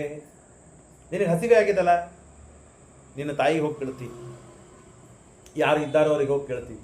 ಹೊಟ್ಟೆಯಲ್ಲಿ ಇದ್ದಾಗ, ಗರ್ಭದಲ್ಲಿ ಇದ್ದಾಗ ಹಸಿವೆ ಆಗಿದೆ ಅಂತ ಯಾರಿಗೆ ಕೇಳಬೇಕು? ಆಗ ಬಾಯಿದೆಯಾ? ಕೂಸು ಇದ್ದಾಗ ಅಳತೀವಿ, ತಾಯಿ ಹಾಲು ಕುಡಿಸ್ತಾಳೆ. ಗರ್ಭದಲ್ಲಿ ಇದ್ದಾಗ ಯಾರು ಹಾಲು ಕುಡಿಸ್ಬೇಕು? ನಮಗೇನೋ ತೊಂದರೆನೇ ಜಾಸ್ತಿ ಆಗ್ತಾ ಇರ್ತದೆ. ಆಗ ರಕ್ಷಣೆ ಮಾಡಿದವರು ಯಾರು? ದೇವರು. ಹಾಗಾಗಿ ಎಲ್ಲ ಕಾಲಕ್ಕೂ ಎಲ್ಲ ಪ್ರಸಂಗದಲ್ಲಿಯೂ 60 ವರ್ಷ, 70 ವರ್ಷ, 20 ವರ್ಷ, 30 ವರ್ಷ ನಾವು ಆರಾಮಾಗಿದ್ದೇವೆ. ಹಿಂದಿನ ಕಾಲದಲ್ಲಿ ನಾವೆಲ್ಲ ಕೇಳ್ತಿದ್ವಿ. ಹಿಂದಿನ ಕಾಲದ ಇಲ್ರಿ, ಮುಂಜಾನೆ ಒಂದು ಊಟ ಆದ್ರೆ ಮುಗಿದೋಯ್ತು, ರಾತ್ರಿ ಊಟ ಮಾಡ್ತಿದ್ವಿಲ್ಲೋ ಗೊತ್ತಿಲ್ಲ. ಹಾಗಾಗಿ ಮುಂಜಾನೆ ಸಮೃದ್ಧ ಊಟ ಮಾಡಿಬಿಡೋದು ನೋಡ್ರಿ. 8 ಉಂಡಿ ತಿನ್ನೋದು, ತುಪ್ಪದಲ್ಲಿ ಎದ್ದುಕೊಂಡು ತಿನ್ನೋದು, ಮುಂಜಾನೆ ಮರುದಿವಸ ಮತ್ತೆ ಊಟ ಸಿಗುತ್ತಾನ ನಾವು ಆರಾಮಿರ್ತೀವಿ, ಮೈಲಿಗಟ್ಟಲೆ ನಡ್ಕೊಂಡು ಹೋಗೋದು. ಈ ಪರಿಸ್ಥಿತಿ ಇವತ್ತು ಯಾರಿಗಾದ್ರೂ ಇದೆಯಾ? ಊಟಕ್ಕೆ ಹಾಕಿರ್ತೀನವ್ರು ಯಾರಿಲ್ಲ, ಸಾಕಂತ. ಹೌದೋ ಇಲ್ಲೋ? ಮುಂಜಾನೆ ಊಟ ಆಗ್ತದೆ, ಮಧ್ಯಾಹ್ನ ಊಟ ಆಗ್ತದೆ, ಸಾಯಂಕಾಲ ಊಟ ಆಗ್ತದೆ, 3 ಹೊತ್ತು ಊಟ ಆಗ್ತದೆ. ಅನುಭವ ಒಂದೇ ಇಲ್ಪ? ಮತ್ತೆ 3 ಹೊತ್ತು ಊಟ ಆದರೂ ಊಟ ಆಗ್ತದೆ, ನಮಗೆ ಯಾವ ಸಮಸ್ಯೆ ಇಲ್ಲ, ಯಾವ ದಾರಿದ್ರ್ಯ ಇಲ್ಲ. ಆದರೆ ಹಿಂದಿನ ಕಾಲದಲ್ಲಿ ಆ ಸಮಸ್ಯೆ ಇತ್ತು. ಅಂದಮೇಲೆ ಆ ಕಾಲಕ್ಕೂ ಮನುಷ್ಯ ಬದುಕಿದ್ದಾನೆ, ಈ ಕಾಲಕ್ಕೂ ಮನುಷ್ಯ ಬದುಕಿದ್ದಾನೆ, ಎಲ್ಲ ಕಾಲಕ್ಕೂ ಎಲ್ಲ ಅವಸ್ಥೆಯಲ್ಲೂ ಮನುಷ್ಯ ಬದುಕಿದ್ದಾನೆ ಅಂತಂದ ಮೇಲೆ ಮುಂದೂ ಬದುಕ್ತಾನೆ ಅಂತ ಅರ್ಥ. ಬದುಕಿದಾಗ ಬದುಕುವಂತೆ ಮಾಡಿದವನು ಯಾರು? ಭಗವಂತನೇ. ಅಂದಮೇಲೆ ಮುಂದೂ ಮಾಡುವನು ಭಗವಂತನೇ. ಅಂದಮೇಲೆ ಎಲ್ಲ ಅವಸ್ಥೆಯಲ್ಲೂ ದೇವರೇ ನಿಂತಿರ್ತಾನೆ. ಬಂಧು ಬಾಂಧವರಂತೂ ಸುಳ್ಳು, ಸುಮ್ಮನೆ ನಂಬಿಕೆ ವಾಸ್ತ, ಪಾರಿಭಾಷಿಕವಾಗಿ ಹೆಸರಿಗೆ ಇವರೆಲ್ಲ ಬಂಧು ಬಾಂಧವರು. ಯಾವತ್ತಿರ್ತಾರೆ? ಎಲ್ಲಿವರೆಗೆ ನಮಗೆ ಹಣ ಇರ್ತದೆ, ನಮ್ಮಿಂದ ಉಪಕಾರವಾಗ್ತಿರ್ತದೆ, ನಮ್ಮಿಂದ ಅವರಿಗೇನಾದರೂ ಲಾಭ ಆಗ್ತಿರ್ತದೆ, ಆ ಪ್ರಸಂಗದಲ್ಲಿ ಮಾತ್ರ ನಮ್ಮ ಜೊತೆ ಇರ್ತಾರೆ. ಆ ಪ್ರಸಂಗ ಮುಗೀತು, ನಮ್ಮನ್ನು ಯಾರೂ ಕೇಳೋದಿಲ್ಲ, ಸ್ವಯಂ ಹೆಂಡತಿನೇ ಕೇಳೋದಿಲ್ಲ. ಗಂಡ ಅಂತಿರ್ತಾನೆ, ಮುಂಜಾನಿಂದ ಸಾಯಂಕಾಲ ತಲ ನಿಮ್ಮ ಸಲಾಗೆ ದುಡಿಯೋದು ನಾನು ಅಂತಿರ್ತಾನೆ. ಅವ್ರ ಸಲಾಗಿ ದುಡಿತಾನೆ? ತನ್ನ ಸಲಾಗಿ ತಾ ದುಡ್ಕೋತಿರ್ತಾನೆ, ತಮ್ಮ ಹೆಸರು ಹೇಳ್ತಾನೆ, ಜಾರ್ಕೊಳ್ತಾನೆ ಅಷ್ಟೇ. ಹೌದೋ ಅಲ್ಲೋ? ಮೊದಲಿಗೆ ನಾನು, ಆಮೇಲೆ ಹೆಂಡತಿ, ಆಮೇಲೆ ಮಕ್ಕಳು. ತನ್ನ ಮೇಲೆ ಮಾಡಿದ ಪ್ರೀತಿ ಇನ್ಯಾರ ಮೇಲೂ ಮಾಡೋದಿಲ್ಲ ಮನುಷ್ಯ. ಮುಂಜಾನೆ ಹೇಳ್ತೇನೆ, ರಾತ್ರಿ ತಾನು ದುಡಿತೀನಿ, ಯಾಕೆ? ನಿಮ್ಮ ಸಲಾಗೆ. ನೀವೇ ನಮಗೆ ಬೈತೀರಾ ಅಂತ ಮನೆಯಲ್ಲಿ ಬಂದು ಬೈತಿರ್ತಾನೆ ಮನುಷ್ಯ. ಅದು ನಿಜ ಏನು? ಅಲ್ಲ, ಸುಳ್ಳು. ಯಾಕೆ? ತನ್ನ ಮೇಲೆ ತನಗೆ ಅಭಿಮಾನ ಇದೆ ಮನುಷ್ಯನಿಗೆ. ಹಾಗಾಗಿ ಎಲ್ಲ ಕಾಲಕ್ಕೂ ನಮ್ಮನ್ನು ರಕ್ಷಣೆ ಮಾಡುವನು ಭಗವಂತ. ಹಾಗಾಗಿ ಯ ಇಚ್ಛಯೇತ್ ಈಶ ಸೃಜತಿ ಇದಂ ಅವ್ಯಯೋ ಯ ಏವ ರಕ್ಷತೆ ಉಪ್ಲವೇಯ ತಸ್ಯಾಬಲ ಕ್ರೀಡನ ಮಾಹುಈಶಿತ ಚರಾಚರಂ ನಿಗ್ರಹ ಸಂಗ್ರಹೋ ಪ್ರಭೋ. ಬಹಳ ಸುಂದರವಾದ ಮಾತು. ನಮ್ಮ ಅವಸ್ಥೆ, ನಾವು ಏನಿದ್ದೇವೆ, ನಮ್ಮ ಯೋಗ್ಯತೆ ಏನು, ನಮ್ಮ ಯೋಗ್ಯತೆಯನ್ನು ನಾವು ನಮ್ಮನ್ನು ಬೈಕೊಳ್ತಾ ಇರ್ತೇವೆ. ನಾನು ಭಾಳ ದಡ್ಡಿದ್ದೀನಿ ರೀ, ಭಾಳ ಅಯೋಗ್ಯ ಇದ್ದೀನಿ ಅಂತ ನಮ್ಮನ್ನು ನಾವು ಬೈಕೊಳ್ತಾ ಇರ್ತೇವೆ. ಏನೋ ನಮಗೆ ಆಗದೇ ಇದ್ದ ವಸ್ತುಗಳನ್ನು ಅಥವಾ ಆಗದೇ ಇದ್ದ ಸುದ್ದಿಗಳನ್ನು ಕೇಳಿದ್ವಿ, ನಮಗೆ ಏನೋ ಆಗಬಾರದಂಥ ಅನಾಹುತಗಳು ನಮ್ಮಿಂದ ಆಗೋಯ್ತು ಅಂದಾಗ ನಮ್ಮನ್ನು ನಾವು ಬೈಕೊಳ್ತಾ ಇರ್ತೇವೆ. ಬೈಕೊಂಡು ನಮ್ಮನ್ನು ನಾವು ಏನೋ ಸಮಾಧಾನನೋ ತಿರಸ್ಕಾರನೋ ಮಾಡಿಕೊಳ್ಳುವಂತೆ ಅದೇ ಬೈಗಳನ್ನು ಇನ್ನೊಬ್ಬರು ಬೈದರೆ ಸುಮ್ಮನಿರ್ತೀವ ನಾವು? ನನ್ನನ್ನು ನಾನು ಹುಚ್ಚ ಅಂದ್ಕೊಂಡಂತೆ ಇನ್ನೊಬ್ಬರು ಯಾರು ನನ್ನನ್ನು ಹುಚ್ಚ ಅಂದರೆ ಸುಮ್ಮನಿರ್ತೇವ? ಯಾಕ್ರಿ ಹೆಂಗದೆ ಅಂತ ಕೇಳ್ತೇವೆ. ಮನುಷ್ಯನಿಗೆ ಅಭಿಮಾನ ಜಾಗರೂಕವಾಗ್ತದೆ ಆವಾಗ. ಇದು ಎಲ್ಲ ಮನುಷ್ಯ ಜೀವರಾಶಿಗಳಿಗೆ ಅಭಿಮಾನ ಇರ್ತದೆ. ಆ ಅಭಿಮಾನ ದುರಭಿಮಾನದಲ್ಲಿ ಪರಿವರ್ತನೆಗೊಳಪಡದಷ್ಟೇ. ಸಾಧನೆ ನಮ್ಮಿಂದ ಆಗಲಿಲ್ಲ ಅಂತಂದರೆ ಈ ಅಭಿಮಾನ ಜಾಗರ ಆಗಬೇಕು. ಛೇ ಇವತ್ತು ಏಕಾದಶಿ 3 ಹೊತ್ತು ದೇವರ ಪೂಜಾ, 3 ತಾಸು ದೇವರ ಪೂಜೆ ಮಾಡಿ ಎಲ್ಲ ಪ್ರತಿಮಾಗಳನ್ನು ಸ್ವಚ್ಛ ಮಾಡ್ಬೇಕು ಅಂದ್ಕೊಂಡಿದ್ದೆ, ಮಾಡಲಿಲ್ಲ, ಹಾಗಾಗಿ ನಾಳೂ ಏಕಾದಶಿನೇ ಮಾಡ್ತೀನಿ ನಾನು ಅಂತ ಅಭಿಮಾನ ಜಾಗರ ಆಗಬೇಕು ನಮಗೆ. ಏಕಾದಶಿ ಬಂತು ಅಂದರೆ ಏಕಾದಶಿ ಉಪವಾಸ ಏನು ಪೂಜೆ ಮಾಡೋದು ಅಂತ ಹೇಳುವಂಥದ್ದು ನೀರು ಹಾಕಿ ನೀರು ತೊಗೊಂಬಿಡು. ಯಾಕೆ ಅಂದರೆ ಸುಸ್ತಾಗಿದೆ. ಈ ಅಭಿಮಾನ ಬರಬಾರ್ದು ಮನುಷ್ಯನಿಗೆ. ಇದು ಅಭಿಮಾನ ದುರಭಿಮಾನದಲ್ಲಿ ಪರಿವರ್ತನೆಗೊಳ್ಳುತ್ತದೆ. ಸಾಧನದಲ್ಲಿ ಅಭಿಮಾನ ಹೆಚ್ಚಾಗಬೇಕು. ಸಾಧನದಿಂದ ವಿರಕ್ತಿಗೆ ಅಭಿಮಾನ ಹೆಚ್ಚಾಗಬಾರ್ದು. ವಿಷಯ ವೈರಾಗ್ಯದಿಂದ ಪದಾರ್ಥಗಳಲ್ಲಿ ವಿರಕ್ತಿ ಹೆಚ್ಚಾಗಬೇಕು. ಯಾವ ಪದಾರ್ಥದಿಂದ ವೈರಾಗ್ಯ ಬರುವುದಿಲ್ಲವೋ ಆ ವೈರಾಗ್ಯ ಬರದೇ ಇರುವ ಪದಾರ್ಥದಲ್ಲಿ ದುರಭಿಮಾನ ಬರಬೇಕು. ಹೀಗೆಲ್ಲ ಇದೆ. ಸಬಾಲಕ ತಸ್ಯಾಬಲಃ ಕ್ರೀಡನ ಮಾಹು ಈಶತು. ದೇವರ ಮಹಿಮಾ ಅದ್ಭುತವಾಗಿದೆ. ಹಾಗಾಗಿ ದೇವರು ನಮ್ಮನ್ನು ಎಲ್ಲ ಕಾಲಕ್ಕೂ ರಕ್ಷಣೆ ಮಾಡ್ತಾನೆ. ಹಾಗಾಗಿ ಕಾಡಿನಲ್ಲಿ ನನ್ನನ್ನು ರಕ್ಷಣೆ ಮಾಡಿದ ಪರಮಾತ್ಮ ಅವನು ರಕ್ಷಣೆ ಮಾಡಬೇಕು ಅಂತ ಇಚ್ಛಾಪಟ್ಟ ಅಂದರೆ ರಕ್ಷಣೆ ಮಾಡ್ತಾನೆ. ಭಾರಿ ನಾವು ನೋಡ್ತಿರ್ತೇವೆ, ನೀವು ನೋಡ್ತಿರ್ತೀರಿ, ಮನೆ ಕಟ್ಟೋರು ಪಾಪ ಹೆಣ್ಮಕ್ಳು ಈಗೆಲ್ಲ ಕೆಲಸ ಮಾಡ್ತಿರ್ತಾರೆ. ಕೆಲಸ ಮಾಡೋರಿಗೆ ಮತ್ತು ಕೂಸುಗಳು ಇರ್ತದೆ, ಕೂಸುಗಳನ್ನು ತೊಗೊಂಬರ್ತಾರೆ. ಅಲ್ಲೇ ಯಾವುದೋ ಒಂದು ಉಸುಕು, ಅದೇ ಉಸುಕನ್ನು ಒಂದು ತಳಗೆ ಒಂದೇನೋ ದುಬುಟಿಗೆ ಬಿತ್ತು ಹಾಸ್ತಾರೆ. ಅದರ ಮೇಲೇನೋ ಒಂದು ಮೈ ಮೇಲೆ ಹೊಚ್ತಾರೆ, ಕೂಸನ್ನು ಮಲಗಿಸ್ತಾರೆ, ಆರಾಮ್ ನಿದ್ದೆ ಮಾಡ್ತಿರ್ತಾವೆ. ಅದೇ ಶ್ರೀಮಂತರ ಮಕ್ಕಳನ್ನು ಚಲೋ ಬೆಡ್ಡು, ಅದಕ್ಕೆ ಮಚ್ಚರದಾನಿ, ನಿದ್ದೆ ಬರವಾಲ್ತು ಅಂತ ಹೇಳಿ ಡಾಕ್ಟರ್ ಕಡೆ ಹೋಗಿ ಇಂಜೆಕ್ಷನ್ ಕೊಡ್ಸ್ಕೊಂಡು ಗುಳಿಗೆ ತೊಗೊಂಬಂದು ಎಲ್ಲ ಮಾಡಿ ಮಲಗಿಸಿದ್ರು ಕುಯ್ ಅಂತ ಒದರ್ತದೆ. ಯಾಕೆ? ಕರ್ಮ.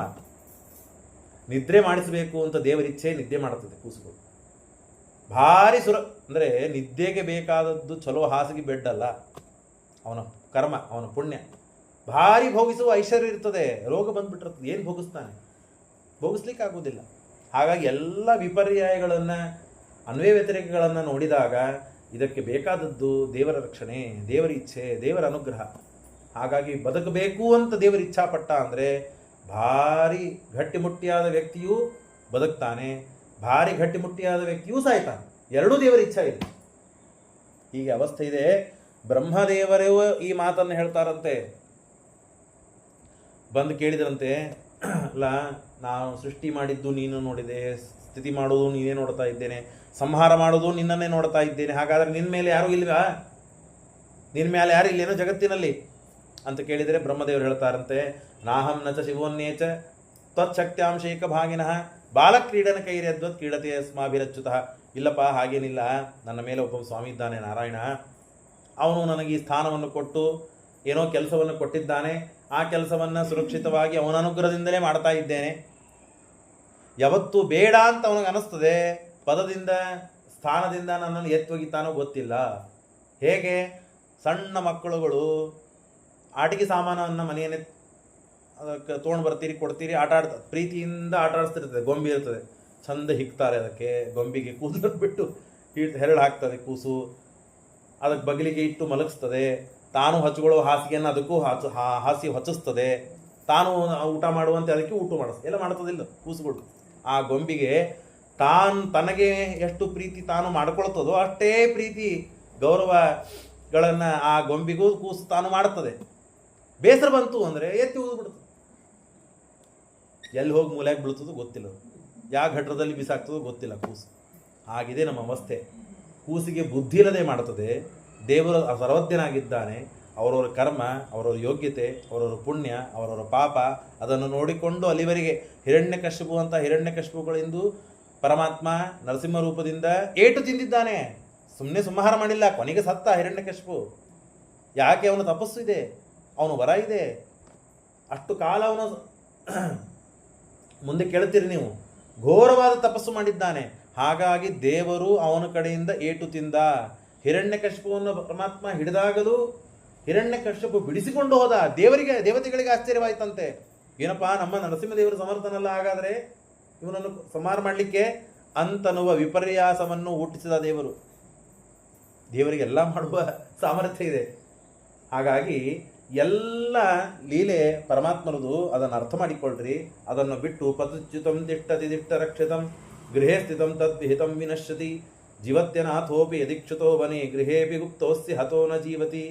ಇದರ ಮೇಲೆ ಇಡೀ ಸಾರ ಸಂಸಾರ ತುಂಬಿದೆ, ಈ ಶ್ಲೋಕದ ಮೇಲೆ. ದೇವರು ರಕ್ಷಣೆ ಮಾಡಬೇಕು ಅಂತಿದ್ದಾಗ ನಾವು ಜರಾಸಂಧ ಅಂತ ಕೇಳ್ತೇವೆ. ಜರಾ ಅಂತನೂ ಅಸುರೆ ರಾಕ್ಷಸಿ, ಅವಳನ್ನು ಸಂಧ ಮಾಡಿದ್ದಕ್ಕೆ ಜರಾಸಂಧ. ರಾಜ ತಾನು ಕೂಸಬೇಕು ಅಂತ ಯಜ್ಞ ಮಾಡಿದ, ಹಣ್ಣು ಕೊಟ್ಟರು. ಇಬ್ಬರು ಹೆಂಡಂದರಲ್ಲಿ ಆ ಹಣ್ಣು ಭೇದ ಮಾಡಿ ತಿಂದಿದ್ದಕ್ಕೆ ಎರಡು ತಲೆಯಿಂದ ಪಾದದವರೆಗೆ ಎರಡು ಹೋಳಾಗಿ ಕೂಸು ಹುಟ್ಟಿತು. ಇಂಥ ಅರಿಷ್ಟ ಕೂಸು ತೊಗೊಂಡು ಏನು ಮಾಡೋದು ಅಂತ ಹೇಳಿ ಯಾವ ತಂದೆ ತಪಸ್ಸು ಮಾಡಿ ಪಡೆದಿದ್ನೋ ಅದೇ ತಂದೆ ಕಾಡಿನಲ್ಲಿ ಬಿಸಾಕಿದ. ಬದುಕಿತು ಕೂಸು, ಸಾಯಲಿಲ್ಲ. ಅರ್ಧ ಕೂಸು ಹುಟ್ಟಿದ್ದು ನೋಡಿರಿ ಜಗತ್ತೊಳಗೆಲ್ಲರೇ. ಎರಡು ತಲೆ ಇದ್ದದ್ದು ನೋಡಿರಿ, 4 ಕೈ ಅಥವಾ ಕಾಲದ ಏನೇನೋ ಒಂದು ವಿಚಿತ್ರ ನೋಡಿರ್ತೀವಿ. ಒಂದೇ ದೇಹ ಹೋಳಾಗಿ ಹುಟ್ಟ ಕೂಸ, ಜೀವ ಇರಬೇಕು. ಅಂಥ ಕೂಸು ಜರಾಸಂಧ. ದೇವರು ಅವನ ಕಡೆಯಿಂದ ಹೆಚ್ಚು ಹೆಚ್ಚು ಪಾಪ ಮಾಡಿಸಬೇಕಾಗಿದೆ. ಅನಾಹುತಗಳನ್ನು ಮಾಡಿಸಬೇಕಾಗಿದೆ, ದುಷ್ಟರನ್ನು ನಿರ್ಮಾಣ ಮಾಡಬೇಕಾಗಿದೆ. ಹಾಗಾಗಿ ಜರಾಸಂಧನನ್ನು ಸಂಧ ಮಾಡಿಸಿ ಜರಾಸಂಧನ ಅಂತ ಮಾಡಿ ದೇವರ ರಕ್ಷಣೆ ಮಾಡಿ ಅವನ ಕಡೆಯಿಂದ ಪಾಪಕರ್ಮಗಳನ್ನು ಮಾಡಿಸಿದ. ಭಾರಿ ಸುರಕ್ಷಿತವಾಗಿದ್ದಾನೆ ಅಭಿಮನ್ಯು. ಅಭಿಮನ್ಯುಗೆ ಏನು ಕಮ್ಮಿ ಇದೆ ರೀ? ಶ್ರೀಕೃಷ್ಣ ಪರಮಾತ್ಮನ ಶಿಷ್ಯ, ಅರ್ಜುನನ ಮಗ, ಭೀಮಸೇನ ದೇವರ ಮಗ, ಪಾಂಡವರಿದ್ದಾರೆ, ಸ್ವಯಂ ಕೃಷ್ಣ ಇದ್ದಾನೆ, ದ್ರೌಪದಿ ಇದ್ದಾಳೆ, ಎಲ್ಲ ಬಂಧು ಬಾಂಧವರು ಸುರಕ್ಷಿತ ಗಟ್ಟಿಮುಟ್ಟಿ ಇದ್ದಾಗ ಅಭಿಮನ್ಯು ಒಳಗೆ ನುಗ್ಗಿದ, ಸಾಯಬೇಕಾಯಿತು, ಸತ್ತ. ದೇವರ ರಕ್ಷಣೆ ಮಾಡಬೇಕಾಗಿದ್ದಿಲ್ಲ. ದೇವರು ದೂರ ಹೋದ, ನಾನಿಲ್ಲಪ್ಪ ನನ್ನ ಜವಾಬ್ದಾರಿ ಅಲ್ಲ ಅಂತ ಅಂದ್ಕೊಂಡ, ಸತ್ತ. ದ್ರೌಪದಿ ಎಂಥವಳು? ಕಣ್ಣು ತೆಗೆದರೆ ಇಡೀ ಬ್ರಹ್ಮಾಂಡ ಭಸ್ಮವಾಗಿ ಹೋಗ್ತದೆ. ಅಂಥ ದ್ರೌಪದಿ ಮಾನ ಕಾಯಬೇಕಾಗಿತ್ತು ಪರಮಾತ್ಮ. ಆ ಕಾಲಕ್ಕೆ ಇದ್ದಿದ್ದಿಲ್ಲ ದೇವರು. ಅಂತಹ ದ್ರೌಪದಿಯ ಮಾನಭಂಗ ಮಾಡಿದ ದೇವರು. ಆಯಾ ಕಾಲಕ್ಕೆ ಯಾರ್ಯಾರಿಗೆ ಏನೇನು, ನನ್ನ ಸೊಸಿಯವಳು ದ್ರೌಪದಿ ಅಂದರೆ ಯಾರು? ಕೃಷ್ಣನ ಸೊಸಿ. ಕೃಷ್ಣ ಅಂದರೆ ಯಾರು? ನಾರಾಯಣ. ಭೀಮಸೇನ ದೇವರು ಯಾರು? ದೇವರ ಮಗ. ಅಂದಮೇಲೆ ನನ್ನ ಸೊಸಿ ಮಾನ ಹೋಗ್ತಾ ಇದೆ, ರಕ್ಷಣೆ ಮಾಡಬೇಕು, ಜವಾಬ್ದಾರಿ ಇಲ್ವಾ ಕೃಷ್ಣನಿಗೆ? ಮಾಡಿದ. ಆದರೆ ಆ ಪ್ರಸಂಗ ತಂದ ಯಾಕೆ? ಆ ಕಾಲ ಇತ್ತು, ಆ ತಂದ. ಅಭಿಮನ್ಯು ಸಾಯ್ಬೇಕಾಗಿತ್ತೆ ಯಾಕೆ? ಹಾಗೆ ವರಶಾಪಗಳು ಇತ್ತು, ಹಾಗಾಯಿತು. ಜರಾಸಂಧ ಉಳಿಬೇಕಾಗಿತ್ತೆ ಯಾಕೆ? ಅವನ ಕಡೆಯಿಂದ ಇಷ್ಟು ಮುಂದೆ ಪಾಪ ನಡಿಬೇಕಾಗಿದೆ, ಹಾಗಾಗಿ ಆ ಕರ್ಮ ಮಾಡಿಸ್ಲಿಕ್ಕೆ ಅವನನ್ನು ಬದುಕಿಸಿದ್ದ ಪರಮಾತ್ಮ. ಇದನ್ನೆಲ್ಲ ನಾವು ಅರ್ಥ ಮಾಡಿಕೊಳ್ಬೇಕು. ಇವತ್ತು ನಮ್ಮಿಂದ ಒಳ್ಳೆಯ ಕೆಲಸ ಆಗಿದೆ ಅಂತ ಆದರೆ ದೇವರು ಮಾಡಿಸಿದ್ದಾನೆ, ದೇವರಿಗೆ ಮಾಡಿಸಬೇಕು ಅಂತ ಇಚ್ಛಾ ಬಂದಿದೆ, ಇಷ್ಟೇ ಹೊರತು ನಾವು ಜಂಬದಿಂದ ಭಾರಿ ಎದೆ ಸಟ್ಟಿಸಿಕೊಂಡು ನಾನು ಈ ಕೆಲಸ ಮಾಡಿದೆ, ನಾ ಈ ದಾನ ಮಾಡಿದೆ, ನಾ ಈ ಪ್ರವಚನ ಹೇಳಿದೆ, ನಾ ಈ ಪ್ರವಚನ ಶ್ರವಣ ಮಾಡಿದೆ, ಇಷ್ಟು ದಕ್ಷಿಣೆಯನ್ನು ಕೊಟ್ಟೆ, ಇವರಿಗೆ ಉದ್ಧಾರ ಮಾಡಿದೆ ಅಂತ ನಾನು ಎದೆ ಸಟ್ಟಿಸಿಕೊಂಡು ಓಡಾಡಿದರೆ ಏನೂ ನಡೆಯುವುದಿಲ್ಲ. ದೇವರ ಇಚ್ಛೆ ಬಂದಿದೆ ಅಂತ ನಮ್ಮಿಂದ ಒಳ್ಳೆಯ ಕರ್ಮ ಆಗಿದೆ. ಪಾಪಕರ್ಮಕ್ಕೂ ಹಾಗೆ ಅಂದ್ಕೊಳ್ಬೇಕು. ಏನು? ಪಾಪಕರ್ಮಕ್ಕೂ ದೇವರ ಅನುಗ್ರಹ ಇದೆ. ಯಾಕೆ? ಬಹಳ ಪಾಪಕರ್ಮ ನನ್ನಿಂದ ಆಗಬೇಕಾಗಿತ್ತು, ದೇವರು ಸ್ವಲ್ಪ ಪಾಪವನ್ನು ಮಾಡಿಸಿ ಆ ಪಾಪಕರ್ಮವನ್ನು ಬಗೆಹರಿಸಿದ ಅಂತ ನಾವು ಅನ್ಕೊಳ್ಬೇಕು. ಯಾಕೆ? ಭಾಗವತ ಶ್ರವಣ ಮಾಡಿ ಬಂದ್ವಿ. ಇವತ್ತು ಭಾಗವತ ಶ್ರವಣ ಮಾಡಿ ಬಂದಿದ್ದಕ್ಕೆ ನಮ್ಮಿಂದ ಪುಣ್ಯ ಬಂತು. ಆ ಪುಣ್ಯವನ್ನೇ ದೇವರ ಕೊಟ್ಟು ನಮ್ಮಿಂದ ಆಗುವ ಅನಾಹುತವನ್ನು ತಪ್ಪಿಸಿದ ಅಂತ ನಾವು ಅನುಸಂಧಾನವನ್ನು ಮಾಡಿಕೊಳ್ಬೇಕೇ ಹೊರತು ನನ್ನಿಂದ ಆಯಿತು ಅಂತ ತಿಳಿದಬಾರದು. ಹಾಗಾಗಿ ಇವತ್ತು ಸತ್ತೋಗಿದ್ದಾನೆ ಅಂತ ಹೇಳಿ ನನ್ನವ ಸತ್ತೋದ ಅಂತ ಹೇಳಿ ನೀವು ಎಷ್ಟೇ ಬೇಚಾಡಿದ್ರು ಒದ್ದಾಡಿದ್ರು ಆ ಜೀವ ಮತ್ತು ಬಂದು ಈ ದೇಹದಲ್ಲಿ ಪ್ರವೇಶ ಮಾಡೋದಿಲ್ಲ. ಅದರ ಕಥೆಯನ್ನು ನೀವು ಷಷ್ಠ ಸ್ಕಂದದಲ್ಲಿ ಕೇಳಿದ್ದೀರಿ, ಅಷ್ಟಮ ಸ್ಕಂದದಲ್ಲಿ ಕೇಳ್ತೀರಿ. ಇದಂ ಶರೀರಂ ಪುರುಷಸ್ಯ ಮೋಹದಂ. ಈ ಶರೀರ ಮನುಷ್ಯನಿಗೆ ಮೋಹವನ್ನು ಉಂಟು ಮಾಡುತ್ತದೆ. ಇದರಿಂದ ಮುಕ್ತನಾಗಬೇಕು ಮನುಷ್ಯ. ಹಾಗಾಗಿ ಅದಕ್ಕೆ ಸಂಸ್ಕಾರಗಳನ್ನೆಲ್ಲ ಮಾಡ್ರಿ ಅಂತ ಹೇಳಿ ಸುಯಜ್ಞನ ಕಥೆಯನ್ನು ಹಿರಣ್ಯಕಶಿಪು ತಾನು ತನ್ನ ಬಾಂಧವರಿಗೆ, ತಂದೆ ತಾಯಿಗಳಿಗೆ, ತಾಯಿಗೆ, ತಮ್ಮನ ಹೆಂಡತಿಗೆ, ಅವನ ಮಕ್ಕಳಿಗೆ, ತನ್ನ ಮಕ್ಕಳಿಗೆ ಎಲ್ಲರನ್ನು ಕೂಡಿಸಿಕೊಂಡು ತಾನು ಉಪದೇಶ ಮಾಡುತ್ತಾನೆ. ಶ್ರೀಕೃಷ್ಣ.